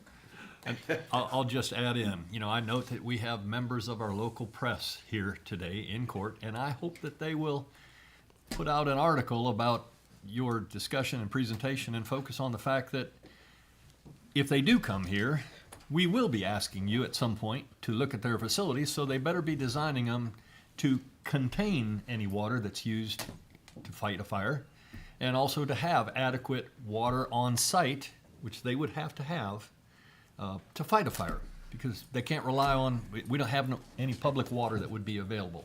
We would have to bring it in. They're here and they're viewing as well. Yeah. Of the media. Thank you all okay. for Well, showing good, up good. today So, and hey. doing this and for Be being prepared to spend a available. lot of extra money, I guess, is the message to our developers for battery energy storage systems, if you really want to come to Kerr. Good. Okay, we spent about 40 minutes on that. Is there anything else? I'm good. Thank you very Thank you much. very much for Very coming. informative. I Appreciate really it. appreciate it. Commissioners, thank you. And thank you for being so responsive to my call. That was great. Okay, let's get back on track. I'm sorry we're late on the time 10:30 item. Let me go ahead and call item 1.21, which is consider, discuss, or take appropriate action on a request from Documation to conduct a countywide technology assessment regarding copier printer lease agreements. Patricia Staley? Yes, sir. Thank you, thank you. Reagan's not with me, but I'm Patricia Staley with Documation. We're a technology company, we're a turnkey solutions provider, and right now we have got about a handful of Kerr County departments on contract with our copiers and printers. But our goal is to actually come in and do a county-wide assessment so that we truly have a good understanding of what every department is utilizing. I do know in years past you have several vendors, and our goal is to standardize, not only for service pricing, for equipment pricing, but of also just to the end result of how do we get someone on site within a 2-hour window or a 4-hour window, or how do we know when contracts end, or some of them in a renewal period. There's no one really having a bird's eye view on it. Through the assessment process, it allows us to touch each individual copier printer in each individual department, and then come back as a whole to our findings, and then come back with our recommendations so that we can once again standardize not only in equipment, but also in pricing and then service expectations. I suspect you've done this with other counties? We have. We've done it with a lot of other counties and a lot of other cities. And what it allows us to do is to get a better pricing structure for someone that has a larger sort of menagerie of different pieces of equipment, everyone making different decisions, versus us saying, all right, we're just simply adding an additional model to the current agreement. If it has to be billed separately, that's one thing. But now we know what your budget will allow for versus us coming in individually and doing it, excuse me, on an individual basis. Can you tell us kind of maybe your track record as far as saving money to counties? You know what, well, we'll definitely use government pricing, so there's a win right there. Not everyone is utilizing that, they're just simply coming in and trying to be the low provider on out in the street. We want to actually look at everything as a whole and then go back to our government pricing, be it tips, be it tax miles, whatever it is, to get a better price as a whole for a county. Excuse me, what we've done before is as we're doing the assessment, we understand that every department might not be right for the picking and being able to buy out a current agreement, but at least we have a bird's eye view so that when we know in 2 years we may get that, it will be structured under the same pricing as those that we can bring on board ahead of the game. And then, I mean, do you take a percentage of whatever we save, or how does that work? What kind of an agreement do we have with your company? So if we it's did your go this route? standard, it's, right now what the county signs, if they're not signing with Documation, they're signing a standard lease agreement. Bank owns the asset, you have a 63-month term, you just continue to make the payments. With Documation, we too use financial funding, however, we own the assets. So that gives you as a county that flexibility to say, you know what, things have changed. We're not stuck in a 5-year agreement and can't budge from that, whether it be the department has increased or the department has decreased in size. Then that savings goes on to you, the county, not we, Documation. It's what makes best a fit for a department, and having that flexibility to, while you might sign a 5-year agreement, having that flexibility within that 5 years to make whatever changes are necessary. We've done that with a couple of the other departments that are with Documation. We're always in there understanding what they're doing and what changes need to be made before they need to be made. So your assessment wouldn't be a charge to the county? No, sir, there is not a charge for the assessment. All it simply entails is myself and 2 of my colleagues will set up the department schedules, let them know we're coming by, and it really is a quick visit. If they have one copier, it's just pulling information off that. Then we'll, of course, ask for all current agreements that are being held to that particular department so that we have a full understanding of terms and conditions, when it started, when it ended. At the end of the assessment process, we're simply coming back and saying, okay, this is what current state looks like. And then we'll be able to put a proposal or recommendation together. Once again, it's just simply a recommendation. That way you have a bird's eye view of what's happening county-wise and then can make those decisions to implement it either now or when the time is appropriate. I move for approval. Second. We had a motion and a second to approve a request from Documation to conduct a countywide technology assessment regarding copy printer lease agreements as presented. Any discussion? See what they come up with. This is kind of similar, didn't we did What we one of did these with deals the for the garbage tra- pickup. Garbage pickup, yeah. Yeah. That And was an eye opener. it was a savings to the county. Yeah, so I think it's worth taking a look at. How, of your assessment, is it just county? Are you going to district attorneys? Are you going to tax appraisal outside of our really county influence? Because If we have it's- interest. Pardon? We have interest outside. I mean, how wide are you looking? We can go as far as we need to. Anything that we need to look at as a whole and holistically, as long as we have a departmental list and the expectation has been set that we can come in and take a look at that and have their agreements, then that's perfectly fine with us. That it makes most sense to be able to bring everyone on board, continue to bill as you're currently billing, but have that pricing structure of, it's no different than when we all shop for unit cost, right? The more units you have, the less the cost is. My question is, are we going to be subjected to this similar request from your competitors? You know, good question. Should they choose to come in and request that you do that? Are the current incumbents who are in some of the departments actively following those departments? Those are the things that we come in and find out when we're up against our competitors, is they will come in and do the same request, but are they actually engaged in it and following it? Right now, everyone is kind of on their own, making their own decisions. I know we did come up with a contract that was presented to us a couple weeks ago that is in 2 years of renewal right now. So that just me personally says to me, why isn't that been taken care of 2 years ago? Why do they still have a machine that's 7 years old and not 5 years old? Who's really watching it? We as a company would like to say, you know what, our solution, our approach is entirely different. We want to come in and study your environment. We don't want that phone call of, hey, I have a 30-page per minute copier, can you give me a price on it? That doesn't really help me understand what you're doing as a county, where we need to maybe reduce cost as a county. We're just looking at things individually. So I don't know whether they'll come in and request that. Have they come in and request that? I know in years past they have, but I don't think anything in recent years it's been done. But this gives you a very unique competitive edge. It does give us a competitive edge in the sense that we're looking at everything. Now, obviously, you could too invite the other vendors that you have on in the county out here to do the same assessment. We're all, when you're using government pricing, it should be pretty even. Now you're just paying for the service. What is your service pricing model based on? What are the expectations if something is down? You know, in a world like Sid Pete, the over 200 pieces of equipment, it matters when one machine is down. In a county courthouse, it matters if one machine is down. Yes, you have 24 others on site, but it matters. And so those are the things that you begin to look at after the fact, is that aftermarket service, how prompt, how quickly, when there is a need, what are we going to do for you? I mean, I'm always interested in hearing a better deal, but, you know, we do have a number of department heads here.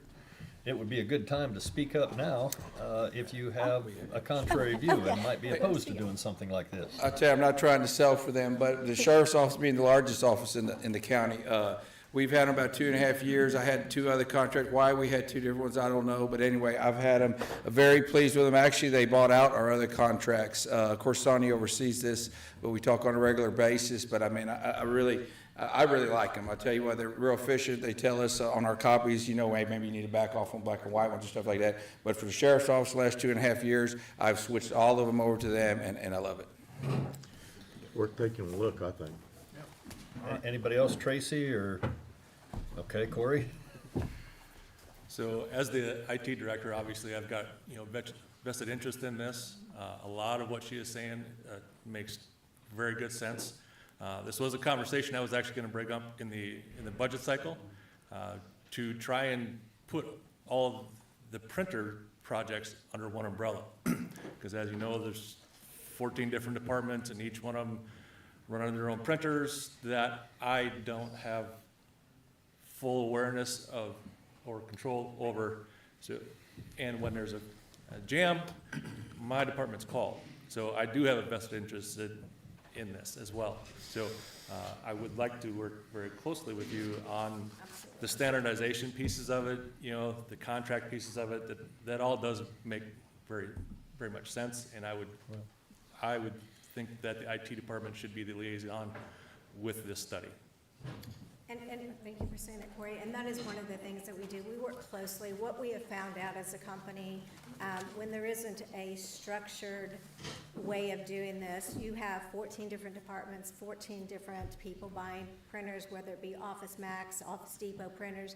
They're not on the network. They're not managed. However, when there is that paper jam, it is your IT department who should be monitoring your network and the infrastructure, having to be the printer police. In this world, it's documentation being the printer police. It's calling documentation to service the equipment, not IT. You're paying us, we're responsible, and it is our equipment because we do own it. As far as the sheriff's department, correct, we had different vendors. We came in and simply bought out those agreements because there was. You have 6 machines, but why do you have them on 2 different contracts that end at 2 different times? And no one's really keeping up with that. So as that technology company, we're taking that burden off you, and we're taking that burden on us. Sounds good. Just have three observations. Number one, I'm never opposed to an assessment. I don't know what we're gonna do with it when we get it. Sure. Number two, I'm concerned about there not being a level playing field among competitors. Number three, I'm concerned because we have 24 elected officials that can determine who they want to do business with that we have no control over. Correct. And so we cannot tell elected officials to use your Correct. services. Correct, and I'm in. Now, when we in talk that about understanding. departments, IT is a department.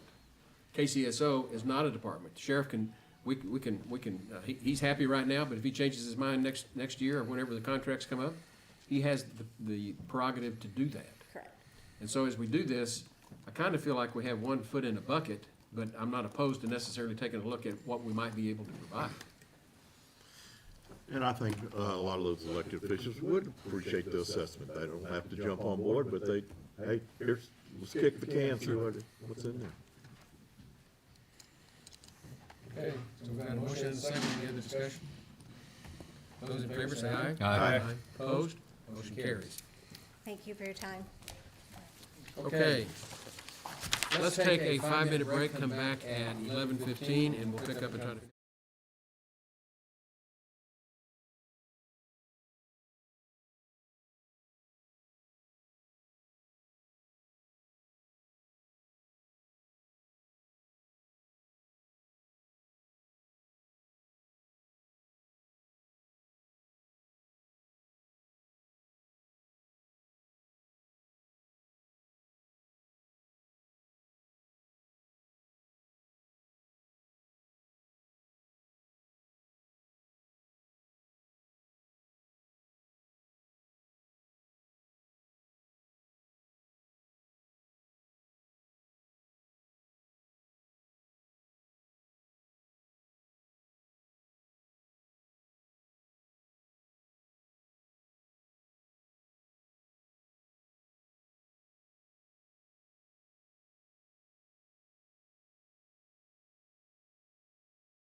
Order.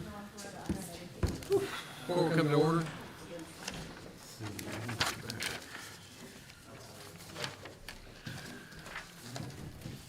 If we can, we need to go back and pick up item 1.19, which is consider, discuss, and take appropriate action to release the maintenance bond number 100800218 in the amount of $514,867 as a one-year maintenance financial guarantee for the Apache Trace subdivision and accept Apache Trace, Nathan Lane, Elon Lane, and Lipan Loop roads for county maintenance. Said roads total 3.2 miles. Charlie Hastings. Thank you, Judge. The Apache Trace subdivision final plat was approved by the Commissioners Court on January 23rd, 2023, and in September of 23, the court accepted maintenance bond number 100800218 in the amount of $514,867 as a financial guarantee that the developer will warrant any defects in the materials or workmanship of the road for the first year following construction completion, as well as perform maintenance of the improvements until they are legally accepted by the county. A final walkthrough was conducted by engineering staff on January 15th, 2025. At that time, all deficiencies previously noted were addressed. All roads and drainage have been constructed in conformance with the Kerr County subdivision rules and regulations, and the engineering department is in receipt of as-built record drawings dated September 18th, 2023, prepared by Hewitt Engineering. This subdivision includes 4 new public roads, being Apache Trace, Nantan Lane, Eland Lane, and Lipan Loop roads, totaling 16,850 linear feet, which is 3.2 miles. Complete with roadside ditches. Both roads and ditches proposed to be owned and maintained by Kerr County. The developer also dedicated a 1-acre tract of land to Kerr County to be used by the Road and Bridge Department for road maintenance. The area has been fenced by Road and Bridge, and it is in use. The stormwater drainage detention ponds in this subdivision are privately owned, operated, and maintained. County engineer requests the court release maintenance bond number 100800218 in the amount of $514,867 as a one-year maintenance financial guarantee for the Apache Trace subdivision, and accept Apache Trace, Nantan Lane, Eland Lane, and Lipan Loop roads for county maintenance. Said roads total 3.2 miles. Precinct 4. I move for approval. Second. Got a motion and a second to approve releasing the bond and accepting the aforementioned named roads for county maintenance as presented. Any discussion? Yes. This is, this ball's been rolling on this deal and what have you. But I think it's down the road, and sometime pretty soon, I think we need to take a serious look about quit taking on more roads for county maintenance. And so I'm just planting that seed right now that we need to take a serious look at it. We're up to 460. We were at, it was about Was 460, 465 in the mileage, and it was at 607 for the number of roads, minus 1 for divide. Now we're gonna add 4, so we'll be at 610 roads.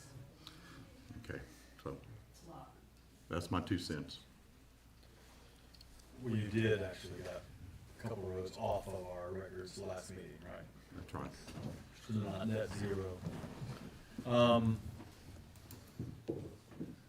Can you help me zone in again where this is? These are off South of my FM 479. Off of 479? Yes, sir.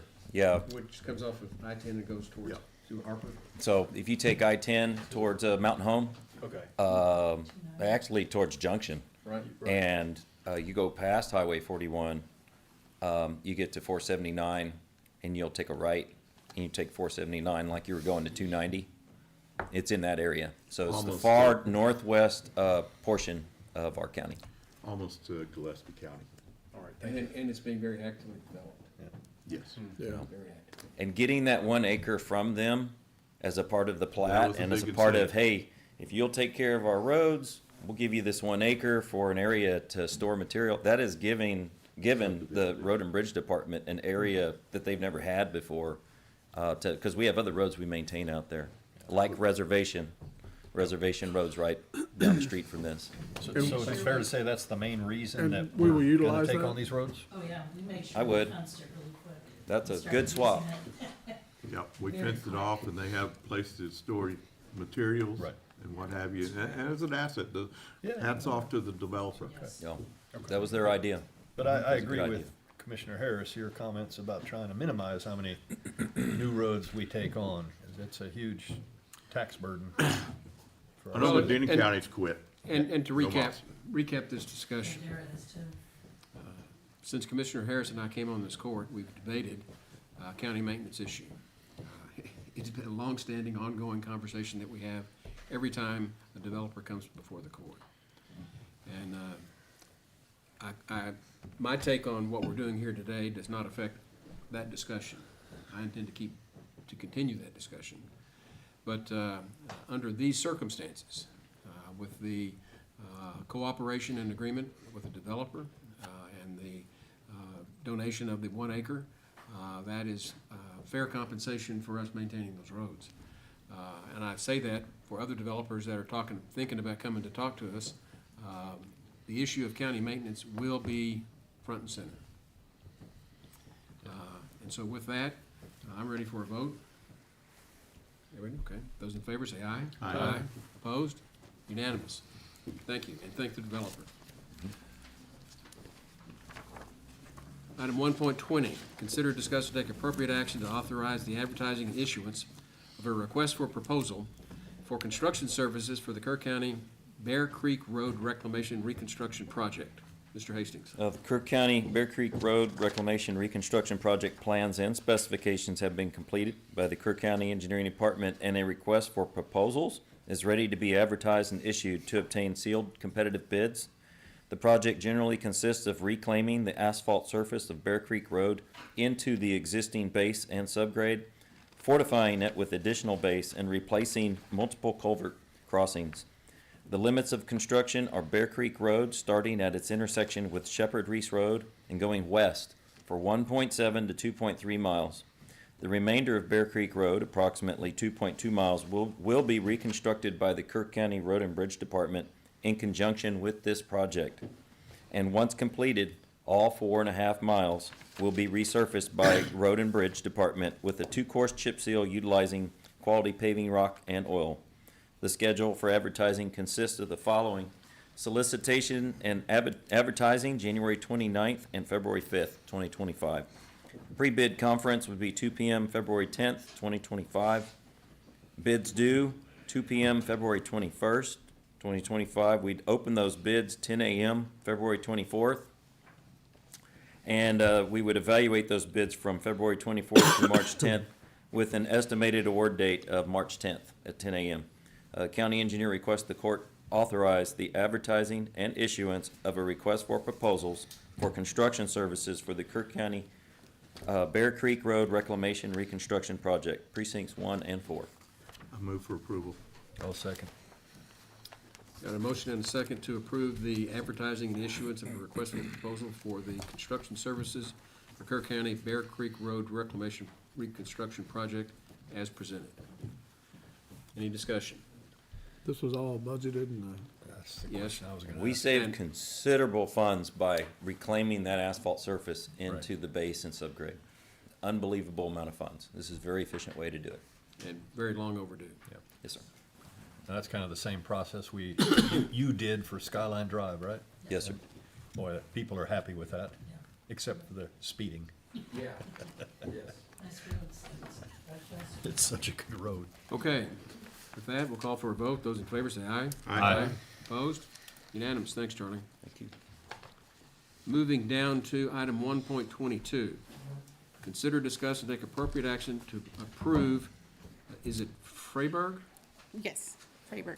Environmental liability renewal for the fuel storage tank at 3766 State Highway 27 in Kerrville and at 3672 Highway 27 in Ingram. Ms. Zapata. Good morning, Judge Commissioners. In front of you is a copy of the renewal for the fuel storage tanks that Road and Bridge uses. So I'm just requesting that you approve the renewal. I will make a note that it did decrease from last year's renewal due to the storage tanks being new. they have, now they're covered, and Kelly provided great photos to the company, the underwriters, and so they came back down, the renewal rate, renewal is cheaper than it was last year. Very good. I'll move for approval as presented. Got a motion and a second. I've got a quick question. Why would this fall under HR? Yeah. Insurance. Insurance? My office does liability for with TAC, anything that's liability insurance. Vehicles. Okay, I know, look, I'm new, No, well, but I was curious why we that's went through under this HR. ourselves, but, we Yeah. I had to still learn. am. Because I inherited it. You That's what I like inherited to it. There you say. go, Sylvia. We give 1 month to get up the learning curve, and, you know, you're within your limits. Yes. It took us a year. Kinda. Let's take a vote. Those in favor say aye. Wait. Wait. Yeah, I have one question. Okay. Okay. And it's, you know, I know this, you know, looking at this premium, there's a terrorism premium, $250. I mean, good grief. That wasn't always there. It's been on there the last couple of years, so Yeah. I've just carried it over. Again, I inherited this, so I've just Wow, been, okay, okay, now you go. If you haven't noticed, insurance rates are going up like everything else, They're grasping, okay. if you can even get it. Okay, those in favor say aye. Aye. Opposed? Unanimous. Moving on to item 1.23, consider, discuss, and take appropriate action on a request from the Texas Fourth Court of Appeals to host the court, to hold oral arguments in Kerr County in February or March of this year. I was contacted by Chief Justice Martinez, and the Fourth Court of Appeals covers 32 counties that go all the way to the Rio Grande Valley. And, in fact, I ran for Chief Justice of the Fourth Court back in 1994, and I'm here because I lost. So. But they travel around and hold court, and it's nice to have the appellate courts come to town. They're usually in three-judge panels. It's an honor to have them. They would probably use this courtroom because it is a three-judge panel, and you know, we'd like to honor them and let them come. So I wrote back to the judge and told her that I'd put it on the agenda and let her know what we decided. Okay. Is that a motion? Second. We've got a motion and a second. Any discussion? No. Those in favor say aye. Aye. Opposed? Motion carries. He Move didn't on. know he made a motion. Oh, But you did. I'll take it. I'll own it, whatever. Move on. 1.24, consider, discuss, and take appropriate action to approve a contract with UBO, I think they say, Business Services for a copier for the Justice of Peace Precinct 3. And she couldn't be here, but Jane sent an email with backup that Heather's reviewed it, and it's $5 less a month. But this gets back to, this is an elected office, and she can contract with who she wants to. We'll see how it all comes out in the assessment, but this is an example of that, Corey. Sure. Any discussion? Do I have a motion? I'll make the motion. Second. Got a motion and a second to approve the contract with UBO Business Services for a copier for the Justice of the Peace Precinct 3 as presented. Any discussion? Those in favor say aye. Aye. Opposed? Motion carries. Item 1.25, discuss and take possible action for an order expressing official intent to reimburse with tax-exempt obligation proceeds for costs associated with various capital expenditures. Ms. Shelton. Yes, this order, once passed, will allow Kelly to go ahead and start spending the money that was approved at budget time that we're getting with debt funds. We haven't completed all the steps to get the debt finalized, but it will allow her to go ahead and start, and then the county will be reimbursed with those funds once we close out the debt.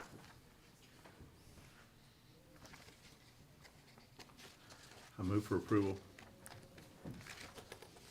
second. Got a motion and a second to approve the official intent to reimburse with tax exempt obligation proceeds for costs associated with various capital expenditures. Question, Tanya, you mentioned $3 million. Is that from a specific So we Bond instrument, budgeted, or- Yep. we budgeted the cost of issuance to be about $60,000. Kelly's request for the equipment is about almost, 2 million of that. And then the Al Mooney Road project is 850,000 of that. Okay, so this is all road and bridge stuff. These were things that were in our budget that we decided to finance, just like you're buying a car. These are tax anticipation notes?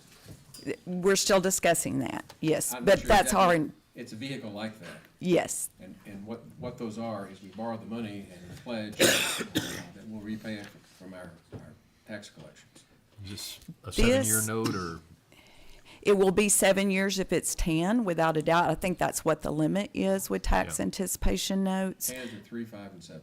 Yeah, and so we generally look at the equipment that she's purchasing and determine how long she thinks the lives are. And we do structure the repayment based on the useful life. Any idea And what the this- interest rates are? I do not know that right now. And this is a standard form that we generally do every single year. Usually it's done earlier in the year though, like October, November-ish. Any other discussion? Those in favor, say aye. Aye. Opposed? Motion carries.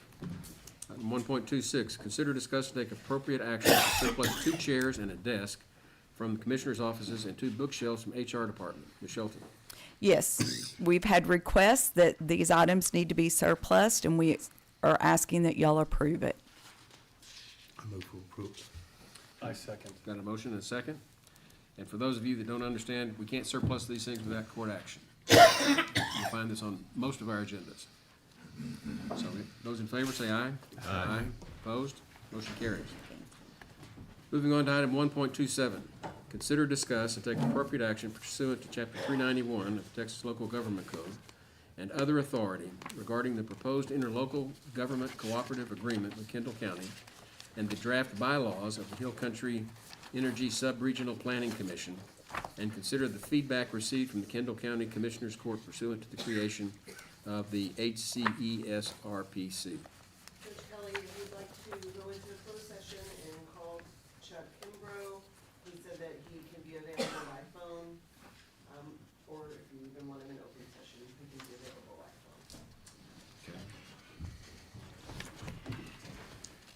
I guess I'd prefer to do it in open court, at least for now. If we get to a point where we need to have an executive session, we can always go at that point in time.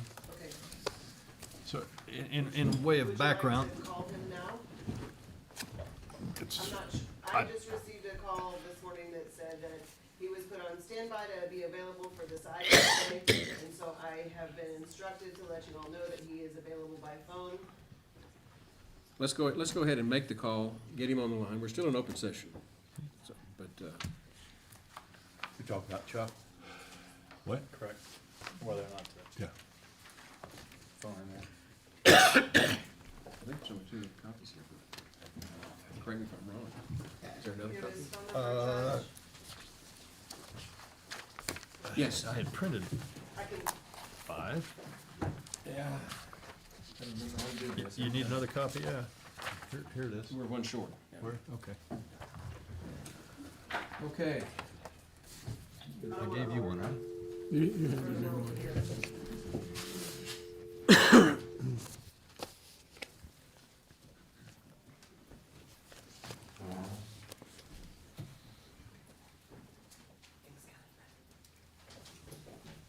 Thank you. Okay.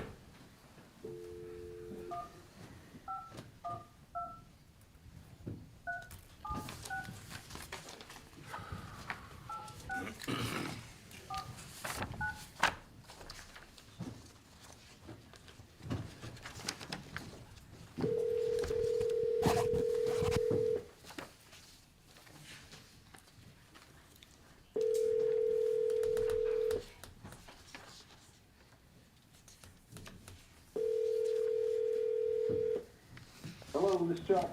Chuck, Rob Kelly, how you doing? Yes, sir, I'm fine. We've got you on speakerphone here in open court. We have called the agenda item 1.27, with regard to the Chapter 391 governance documents. And so with that, I'm going to go ahead and open the floor for discussion. Yeah, let me give a little background on this. I mean, obviously, Kerr County had sent the documents that we approved, which includes the interlocal agreement and the draft bylaws that our outside counsel helped prepare. And we sent those to Kendall County, I guess back in December, that last week of December.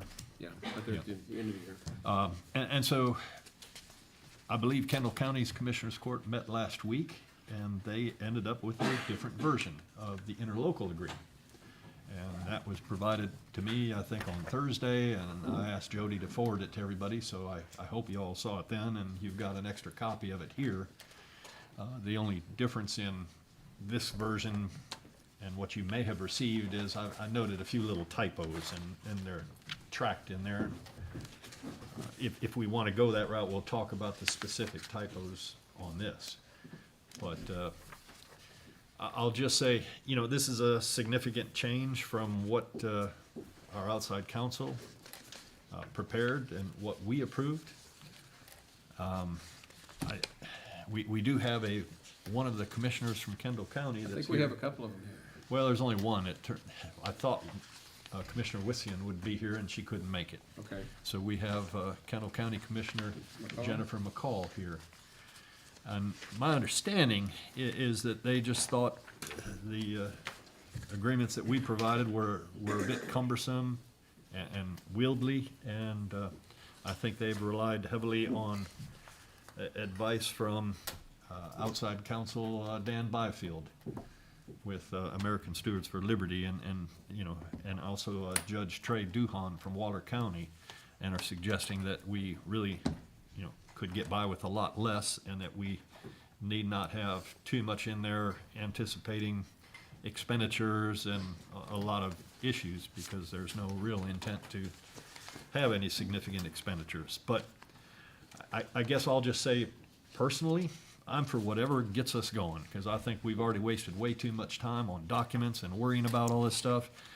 I'm okay with the Kendall County version that I've gone through and corrected a few little things. I was okay with what we sent them, subject to a few changes. And, there were a number of blanks in the documents that we sent about term and a few other things that we eventually would have to fill in the blanks with. So,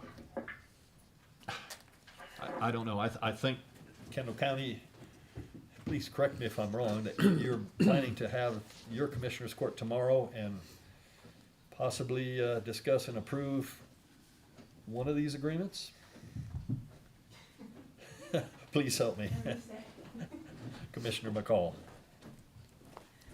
Good morning. I'm Jennifer McCall from Kendall County Hold the microphone Commissioner. up to you so that people can hear you. Thank you. I'm Jennifer McCall, Kendall County Commissioner for Precinct 1, and I am here to support the process. I have some remarks I wanted to just go ahead and read to you. On January 7th, I did vote to form a 391 Subregional Planning Commission in Kendall County, which did pass. As stated at that meeting, this subregional will give each of our counties a tool to force legal coordination with government agencies. It gives force communication between the agencies and our Commissioners Court, and forces them to identify, consider, resolve issues and concerns of the local government, including issues with policies, plans, and programs. I did want to read some wording from Commissioner Wiesian in her newsletter, and it states, "The Kerr County Commissioners Court provided us with their version of the interlocal agreement, but Commissioner Carpenter and I wanted language in the agreement addressing three things: the creation of the bylaws as the first task of the SRPC. Number two, each Commissioner's Court to have approval of the SRPC bylaws to represent the will of the two courts. And then number three, a dissolution clause." And those were the three items that they wanted to address. My understanding is that once the commission is formed, the commission can pick the fifth person. I appreciate all of the work that Kerr County Commissioners Court has put into this, extensive hours, and the whole process. It wasn't done in vain, and it will be used as we move forward. I do look forward to our two counties working together to protect the health, safety, and welfare of each of our constituents. So, Thank you. I will point out that the documents that we sent to Kendall County definitely covered all those aspects, including draft bylaws. And each commissioner's court would have approval of those bylaws. And also there was very clearly a dissolution clause within, I can't remember if it was the bylaws or the interlocal, but it was definitely there. So. and what we sent to you was after we discussed this at length in executive session, this is what came out of that, so that's as far as I can discuss. And I understand that what you sent to us was prepared by Kendall County's general counsel. That's correct. Yeah. And again, I'm okay with either one. Well, let me weigh in. I didn't see anything until late Thursday afternoon, right at Well, the same. that's when I got it. I know. And you provided it to Jody. Yes. Jody put it on the agenda, and that's how I got a copy of it. Yes, sir. And I immediately got on the phone and called Judge Stolarczyk, who I know through other dealings that we have together. And he told me that the Kendall County Court had not taken any action as to the governance documents yet. I don't know. That's what I was told. He also told me that Kendall County Commissioners Court had retained a law firm. I believe it was Justice Enoch's firm, former Justice Enoch's firm. And we knew nothing about that. They evidently recommended against the 391. And I'm letting my attorney know, because he's on the line here. What I'm concerned about is I don't want to have a cram down today. And this feels a little bit like a cram down. Because what we really ought to do is we prepared a draft, and the way things, the usual and customary practice between counties when we're doing these multiple county deals is we go back and forth. It's like the process of coordination that you want in your 391. And we've not done that here. Everything that Mr. Kimbrough and his firm prepared has been summarily replaced without any discussion, without any coordination. This court has already approved the formation of the 391 and trying to join it. That is history at this point. Now we're in the process of doing it. And I think it's something that ought to be done collaboratively and cooperatively and not hostilely. This feels uncomfortable that we did not get any input back whatsoever on some very well-drawn documents. And I don't know why these are superior to what our attorney provided to us. We went through a lengthy process to be able to get you the Word document of the very documents that he had prepared. That is very unusual to share a Word document like that, but we did at your request, only to have it completely disregarded and ignored. I don't understand why we have to do it this way. The 391 is a foregone conclusion, and we're just into the principles now of how we get to put it together. So, what do we do? I did want to correct one thing. The Enoch, the firm that you referred to that was outside counsel for us, they did not come to a conclusion to tell us we shouldn't do it. They had actually more questions, and so we went on and in our executive session with our general counsel came to this conclusion, so. Well, and I just want I want the public to understand, whether it's Kendall County or whether it's Kerr County. The court has made its decision on 391. We live with that decision no matter what, whether we voted for it or not.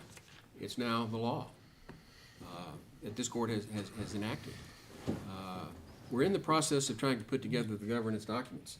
And Commissioner Paces has taken the lead and been very proactive, and that's appreciated. I mean, it gave us a jump start. We provided that information to Chuck, who then took it and laboriously tried to put it into the usual and customary format that we use in workings between counties. And we have, Has he seen this? Yes. I sent him a copy of the bylaws, what, Thursday afternoon? Chuck? Yeah, it's an interlocal agreement.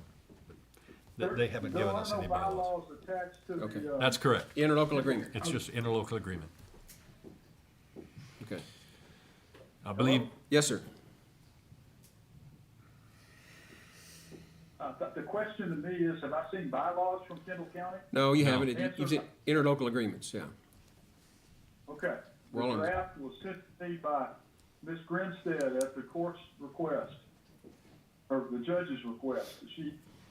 I was told to begin looking at the Kendall County submission, the document from Kendall County. yeah. It came to the judge through Commissioner Paces. I was told to look at that, and I have looked at it, and read it, and thought about it. And that was on Thursday afternoon late and Friday, and over the weekend, and this morning. And obviously, if we want to talk about the details in either your documents or the draft documents that we received from Kendall County, that's something that we probably ought to do in closed session.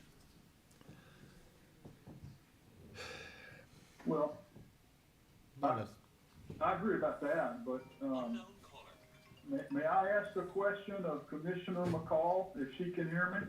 Yes. Yes. Commissioner McCall, am I correct in saying that the court in open session in Kendall County has not released this document to us, or has voted, the court in Kendall County? Have they voted to release a draft, an external draft to us? Do you understand the question? I know that our general counsel did send it to you. It is in our backup documents I got it for from their Kendall- tomorrow's from the meeting. general counsel.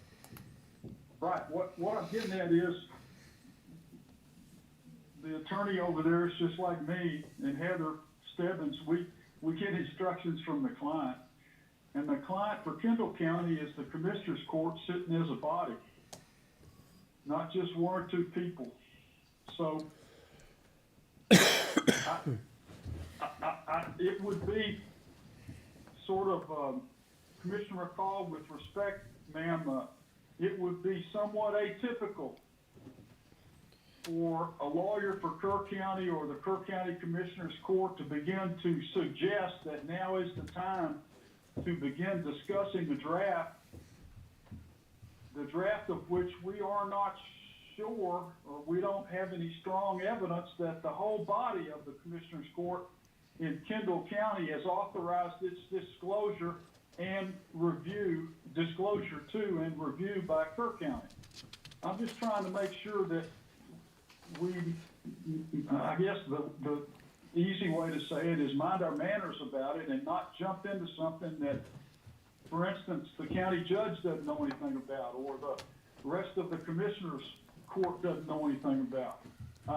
We want to make sure that act impolitely by beginning to discuss or take action on something that hasn't really formally been told to be submitted to the Kerr County yet. You see what I'm getting at? I'm trying to be correct about it, proper, ethically about it.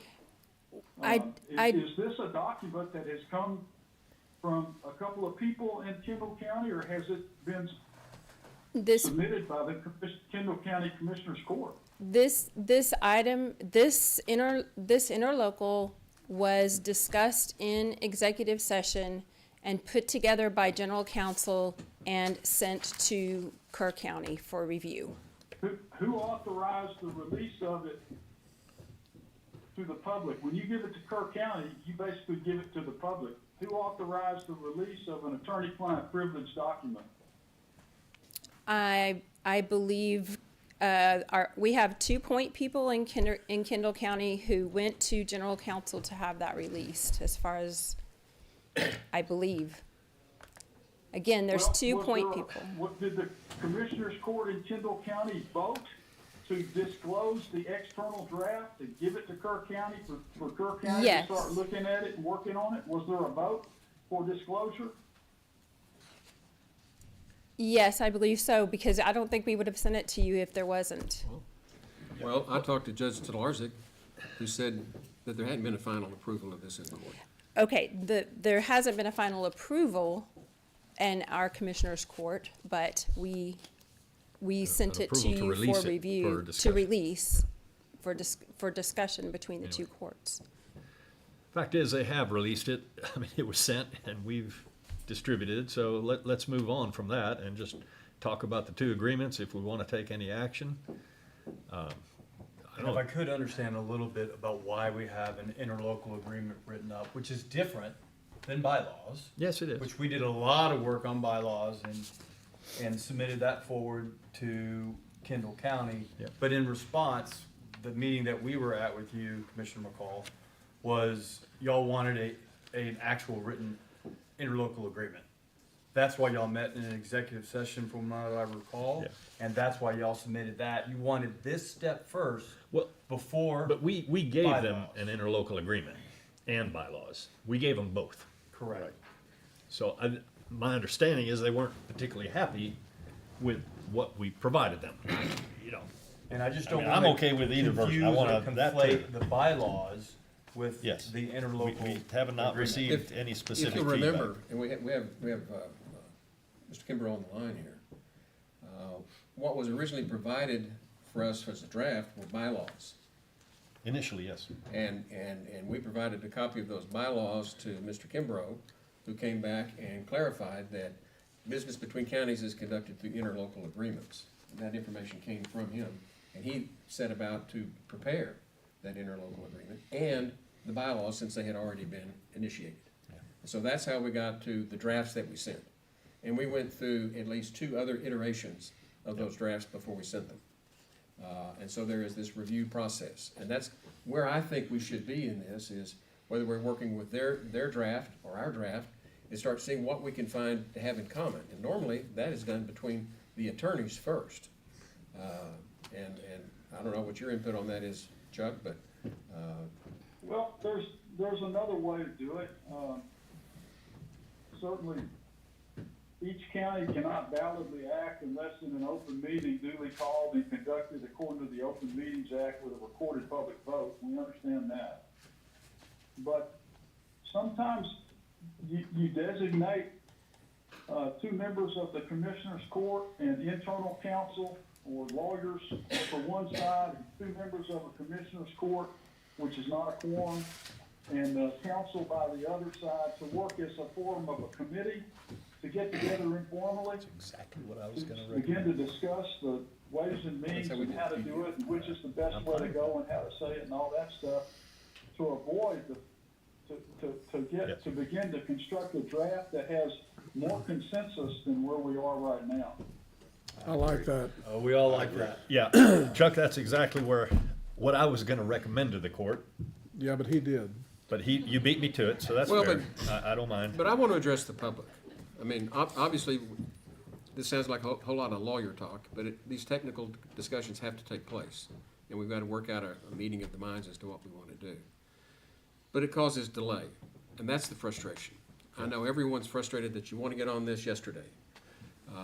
And so whatever we do going forward, I would hope that we would put this on some sort of expedited track, that we can have a report back to both courts by, in a week or 2. Yes, absolutely. And make this a priority. But I don't know, again, I don't know what your schedule is, Chuck. I certainly want you to be part of the process, and it sounds like to me. Well, I want to help you, you know that. I always want to try to help the county. I'll be able to shift some things around as usual, but I want to talk about before we leave the 2 drafts that are out. I want to talk about structural issues before we stop. Before we move off the topic. If you've got a minute, maybe we can do it now, or I can come back to it. Well, is that something we do in open meeting, or do we do it in closed session? Well, it's it's more along the lines of what we've been talking about, but I wanted to give some specific comments about structure Okay, of the documents. well, We proceed. don't really, I mean, these types of, statements, one side versus the other, you see it all the time when you're trying to get a document figured out between two parties or multiple parties in a transaction. You see it all the time as a lawyer. And, the one good thing is, our computers can talk to each other. We're both working in Word documents, which is good, right? So that's a plus. And there are lawyers on both sides. That's a plus. And there are people that would seem to want to participate in joint discussions about what to do. That's a plus. So there are certainly things in both counties' interest in favor to get this thing accomplished. But there's been talk about bylaws. The document from Kendall County contained no bylaws. It said the bylaws would be figured out at the first operational meeting of the board of the commission, subject to approval of those bylaws by each county. Yep.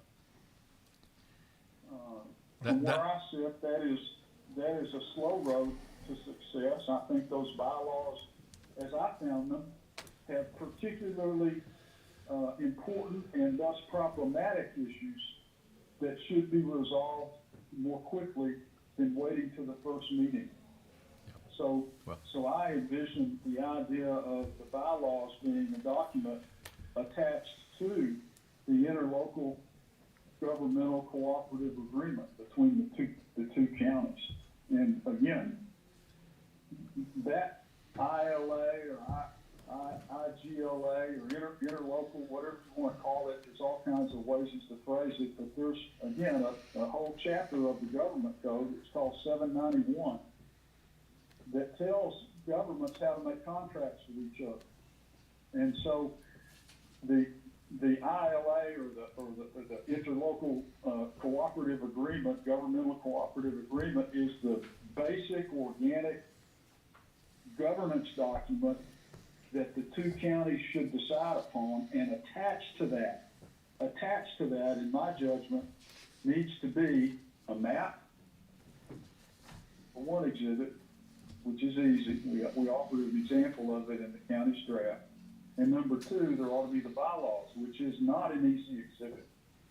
It will contain a lot of discussion and probably compromise on both sides, in one or more issues, with the idea to really get down to how do you form the commission, what are the governance rules for forming the people and protections to both counties, etc., and mainly to address in each document, not just the interlocal, but the bylaws, how much power the commission will have. Now, the document submitted by Kerr County was a document that was drafted by a lawyer at the instructions of the Commissioners Court to place operational controls, restrictions on just how much authority the commission would have. The document that comes back from Kendall County looks like it's trying to do the same thing. It's granting all the powers of 391, but it seems to say there's a list of operational restrictions that really the commission is going to be restricted to do in operations, okay? And I don't think the language in the Kendall County draft says it exactly right, but I think the spirit is there. That both drafts say, from a structural standpoint, this commission would have all of the broad powers, technically, all of the broad powers by 391, but with certain operational restrictions that limit, for the time being, that limit what the commission would actually do, okay? Now, to the Commissioner's Court in Kerr County, I don't know how many of y'all have read the Kendall County document, but the very first, probably the most important thing that the Kendall County document authorizes the commission to do is to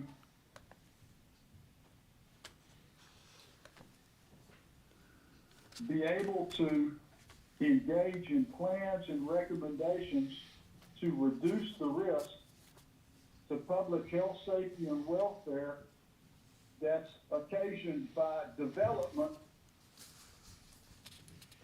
in the region. Any kind of development. Okay? Now, the Kerr County document said the key operational restriction was to limit plans and recommendations of the commission to reduce the risk to public health, safety, and welfare by battery facility development. You see the difference? Big difference. The Kendall document is broader than the Kerr County document. Yep. Kerr County document says a specific type of development, same being the battery facility development. To look at plans and recs designed to reduce that battery facility development. Kendall County says development, period, development, wide open development. So it's stuff like that. It's what we call organic issues, governance issues, really important structural governance issues that these two committees that you're talking about putting together to work towards a consensus draft would have to get at quickly. Yep. See what I'm saying? Yeah, I get it, Chuck. I guess, Okay. can we, That's, I've got other, Commissioner Pace, I've got other issues, but, we've Sure. been talking a long time now, and I don't wanna get down into the weeds quite. well, I with think you about that. perhaps today in That courts, would be some of the big things that the committee would be able to yes. address. Yeah. Yeah, thank you, Chuck. I think today in court probably is not the appropriate time to go through it in great detail, but I do like the idea to go ahead and form a subcommittee, if you will, to get together with Kendall County and try to hammer this out and come back to the court at the earliest opportunity for something that we can approve. Has there been some recent Kerr County experience with such, not only two counties, but have you done that before on other governance issues? Many. Sure. Okay. I think it would be a very important consideration to do so here, Sure. given the circumstances. I agree. I think I'd like to make a motion that our court authorize Commissioner Holt and myself to meet with Kendall County's commissioners, whoever you decide. I think you have a court tomorrow, along with attorneys. And the only discussion I would like to have is whether it's our county attorney or Chuck or both, so that we can hammer out these documents and then bring it back to court at the earliest convenient. That sounds like appropriate action. Can we do that? Under this item, Yeah, I put in their language to take appropriate actions rather. What, I gotta ask you a question. It's just a talking group. Yeah, no authority, There's no but authority. that's There's right. no authority except by recorded vote of each county to approve or disapprove. Agreed. But, we need to move forward, and I hope then this gives Kendall County something to consider tomorrow, and I hope they have something on their agenda that would give them the ability to consider it tomorrow. So that we can, maybe later in the week even, have a meeting. So that's my motion. Is there a second? Second. Okay. Now, Chuck, do we have to post that kind of a meeting when it's only No. two? It's not a open meeting, right? So No we can quorum. just, No quorum. good. I'm not, Then- that's the reason I didn't know you even needed to have a Well, it's better if we, motion for an if we appointment approve who's whenever it's gonna do just it a, and what the intent is. I think we need to. yeah, Yeah. So, That keeps you and me out of it. that's right. Well, but what, so my only other question is, you know, is this something that we can work out and do with Heather, or do we need to have Chuck involved in it?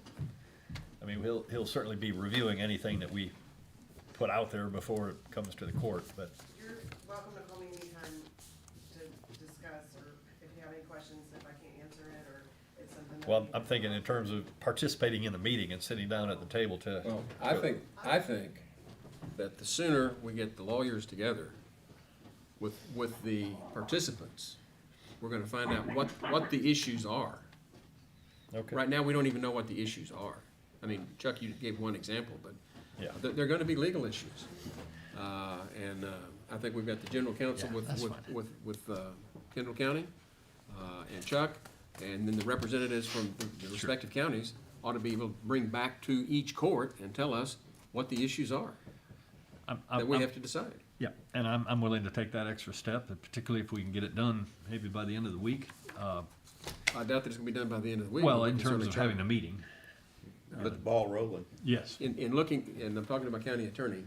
And the reason I say this also, I have an assurance from Commissioner Carpenter that if need be, they're willing to go through the documents we provided, you know, point by point by point, and give us specific feedback on that document without a major change. So, now, whether that's what their Commissioners Court will finally approve, I don't know. What we're trying to determine right now is what we have the authority to do today. Sure. And I'm reading the agenda item. It says, consider, discuss, and take appropriate action Yep. pursuant to chapter 39, yada, yada, and other authorities, yada, Yep. regarding the proposed interlocal government cooperative agreement with Kendall County. That's what, that was the title of your document, wasn't it, Chuck? That's kind of the title of both of them. Okay, I can't remember, maybe in the past, maybe, yes. okay. And the draft bylaws of the Hill Country Energy Subdivision Planning Commission. And then it says, and consider the feedback received from the Kendall County Commissioners Court. Yep. And so is receiving feedback sufficient for us to put together a committee to do that? Well, I think it fits into the first part of that agenda item. I think you can Okay, set the. Sure. and so we've got a motion and a second to form such a committee? Is that what it is? Including those two, Yep. Holt and. That was the Baker. motion. Can I interject a question, Judge? Yes. Would the court members agree that it would be a non-binding committee? Sure. Oh, sure. Yeah, there's no authority in it, It's so. not- Okay, any discussion about that? Yes, I'd like to make sure that you don't broaden the scope of it, Understand. because I was very pleased, even though I didn't have them to compare apples and apples, I remembered that, and I'd already called that to Commissioner Paces a while ago. And that looks like it's broadening the scope of the commission, and I think it needs to be what we focused on best. If we're gonna get anything done, it needs to be. Exactly. Do we have to have some speakers that we need to accommodate before we vote? Jeff Berner? I'm seeing a hand wave. Thank y'all. I'd like to thank Jeff Berner, Kendall, and Kerr. Thank everybody from the county attorneys, both, and everybody working so hard on this. I really do appreciate it. After listening to Mr. Kimbrough, I just have a question. Is the ILA tied to the bylaws? Does it have to be that way? Can it be an ILA and the committee set the bylaws? I can tell you my answer to that. Go ahead, Chuck. The answer is no. The two counties could allow the commission, that they could appoint the commission and establish the governance rules and require bylaws and allow the commission to make its own bylaws. That is not what Kerr County did in its draft. The bylaws is Thank a you. governance document that Kerr County felt like the two counties, Kendall County and Kerr County, ought to have control over from the very beginning because of the limited scope. Because of the limited scope for operational restrictions in the Kerr County concept for the operation of the commission. So But could, Jeff, my answer is. we could still separate them. Lawyers, we can do it. We Okay. can separate them, we can combine them. It really depends on what we're trying to accomplish. Everything was draft. So, I guess my point, Mr. Kimbrough said it's more expedient to do them both, but I respectfully disagree. Because of the Kendall County, because of the Kendall. It was more expedient to carry out the wishes of my client. Yes, sir. I just was saying, I'm thinking from the Kendall County side. Well, And Kendall County gave us the bylaws, we No, gave no. him the bylaws, and that's what he worked on. My exact example. No, I wasn't But saying anything about. lawyers can draft them either way. I mean, Right. I'm a recovering lawyer, I don't do it anymore, but we can draft them either way. Thank y'all really for And helping. it's gonna go back and forth regardless to the courts. We could do the ILA and It create. doesn't do much more. Right. The key is, it's the bylaws document, a governance document for the board. Answer yes.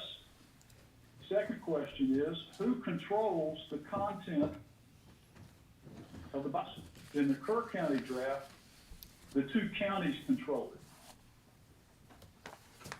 From the very beginning, the counties control the content, the two commissioners' courts absolutely control the governance issues in the bylaws.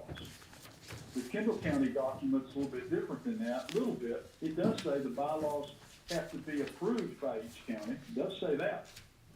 But the board drafts its own bylaws and then submits, under the Kendall County plan, the board submits drafts the bylaws and submits the bylaw instrument to the two counties to approve or disapprove. You can argue, well, that means the two counties are still controlling the content of the bylaws. Well, that's correct. But the Kerr County document shows that the bylaws were created by the two counties originally and must be followed. There's a stronger county control mechanism over the bylaws in the Kerr County idea rather than the Kendall County idea from where I sit. Okay. Now, which is right. That boils down to the two counties to tell us that. Okay. See what I'm getting at? Yeah, Yeah, and yes, sir. I've got a lot of ILA experience with other counties, and every single one, the counties, whether they're 5 or 13 or 19, that I've worked with these things, the counties retain ultimate control. Every county preserves their autonomy in these documents. I've never worked on one where they gave it up. It's like the fox in the hen house. So, The problem, but we the can work through issue that. The issue with the 391 commission is this. It's not the same all across Texas. The statute's the same, but there are some commissioners' courts who are reluctant to enter into these multi-county arrangements because they're worried about losing their autonomy. And in those types of situations, the counties involved will put operational controls or restrictions in place to make sure that the commission doesn't go too far. I guess that's the best way to say it, go too far. So, what's that balance, what is the correct balance for this particular regional planning commission? That is to be determined by the deliberations of both courts. Correct.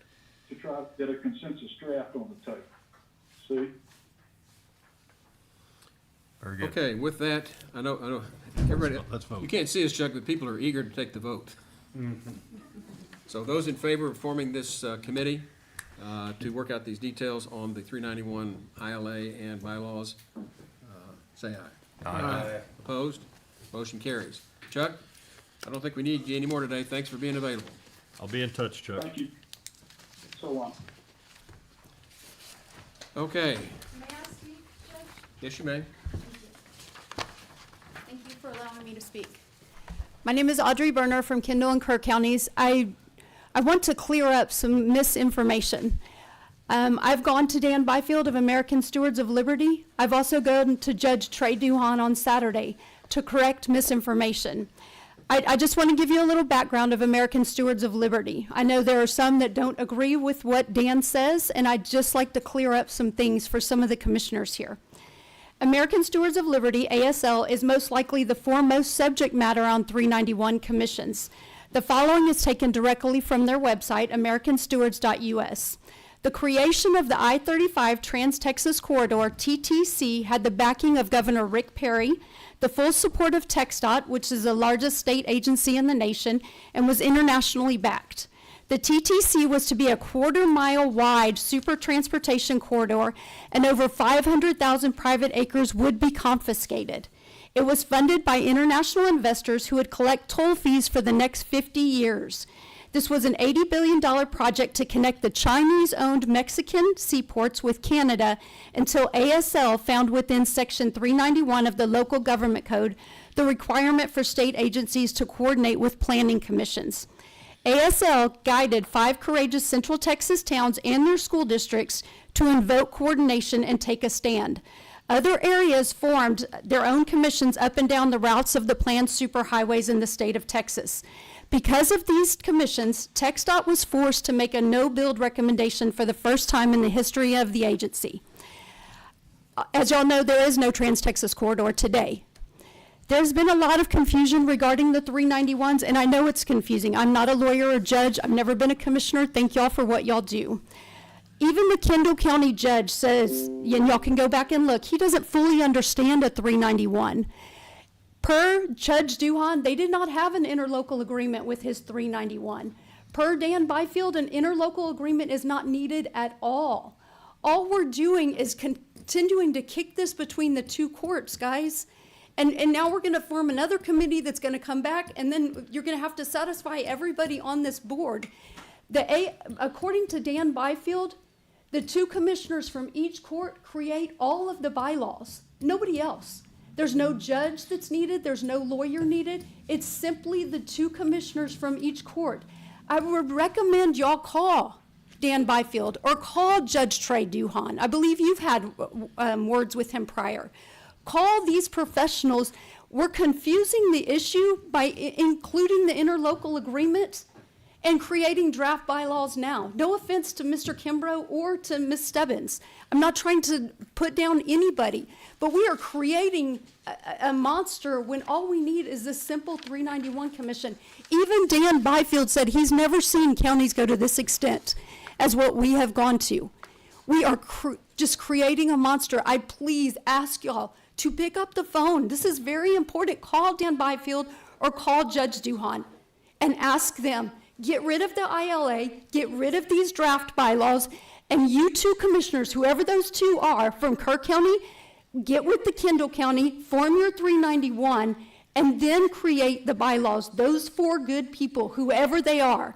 Let's get away from all the confusion that we're adding to this. It's unnecessary, per the foremost subject matter expert in Texas. Thank y'all very much, gentlemen. I appreciate everything y'all are doing, and thank you, Sheriff, and all of our local law enforcement and our first responders. Please keep them in mind when y'all are taking on this effort. Thank y'all. Okay. Anything else on that? We've already voted on that. Yep, sure. Okay. Let's move on to the approval agenda. 2.1 is budget amendments.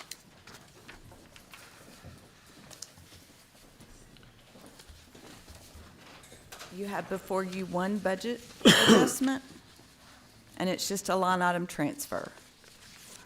I move for approval. Second. Got a motion and a second to approve the budget amendments as presented. Any discussion? Those in favor say aye. Aye. Opposed? Motion carries. 2.2, pay bills. Yes, invoices for today's consideration, $1,219,159.21.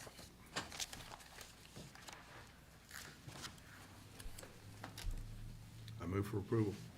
Second. Got a motion and a second to pay the bills as presented. Any discussion? Those in favor say aye. Aye. Aye. Opposed? Motion carries. 2.3, late bills. There are not any. 2.4, auditor reports. There are not any. Thank you. 2.5, monthly reports. Yes, for December 2024, Justice of the Peace, Judge Mitzi French, Precinct 1. Amended report, Judge J.R. Horn, Precinct 2. Veteran Service Officer, Veteran Service Office, Director Jenna Sanchez. Racial Profiling Report, Constable Brad Ryder, Precinct 4. Continuing Education for 2024, Dawn Lance, District Clerk. Continuing Education for 2024, Nadine Alford, County Clerk. Veteran Service Office Annual Report, January 2024 through December 2024, Director Jenna Sanchez. I move for approval. Second. Got a motion and a second to approve the monthly reports as presented. Any discussion? Those in favor say aye. Aye. Opposed? Motion carries. 2.6, court orders. I've looked over the court orders and I didn't make any corrections. They're fine with me, so I'll move that we approve the court orders as presented. Second. Got a motion and a second to approve the court orders as presented. Any discussion? Those in favor say aye. Aye. Opposed? Motion carries. Information agenda, status reports from department heads. Reagan Gibbons. Good afternoon. Would this be the time to give you my quarterly report, or were you wanting to hear from any of the department heads first? Sure. Good. Okay. Well, you should have there a list out, several pages, the first of which you will see our financials, and these are from the months of October, November, and December for our first quarter of our fiscal year. And as you go down the page there, you're going to see what each of those months was. And on your far right, you're going to see totals for all those individual lines.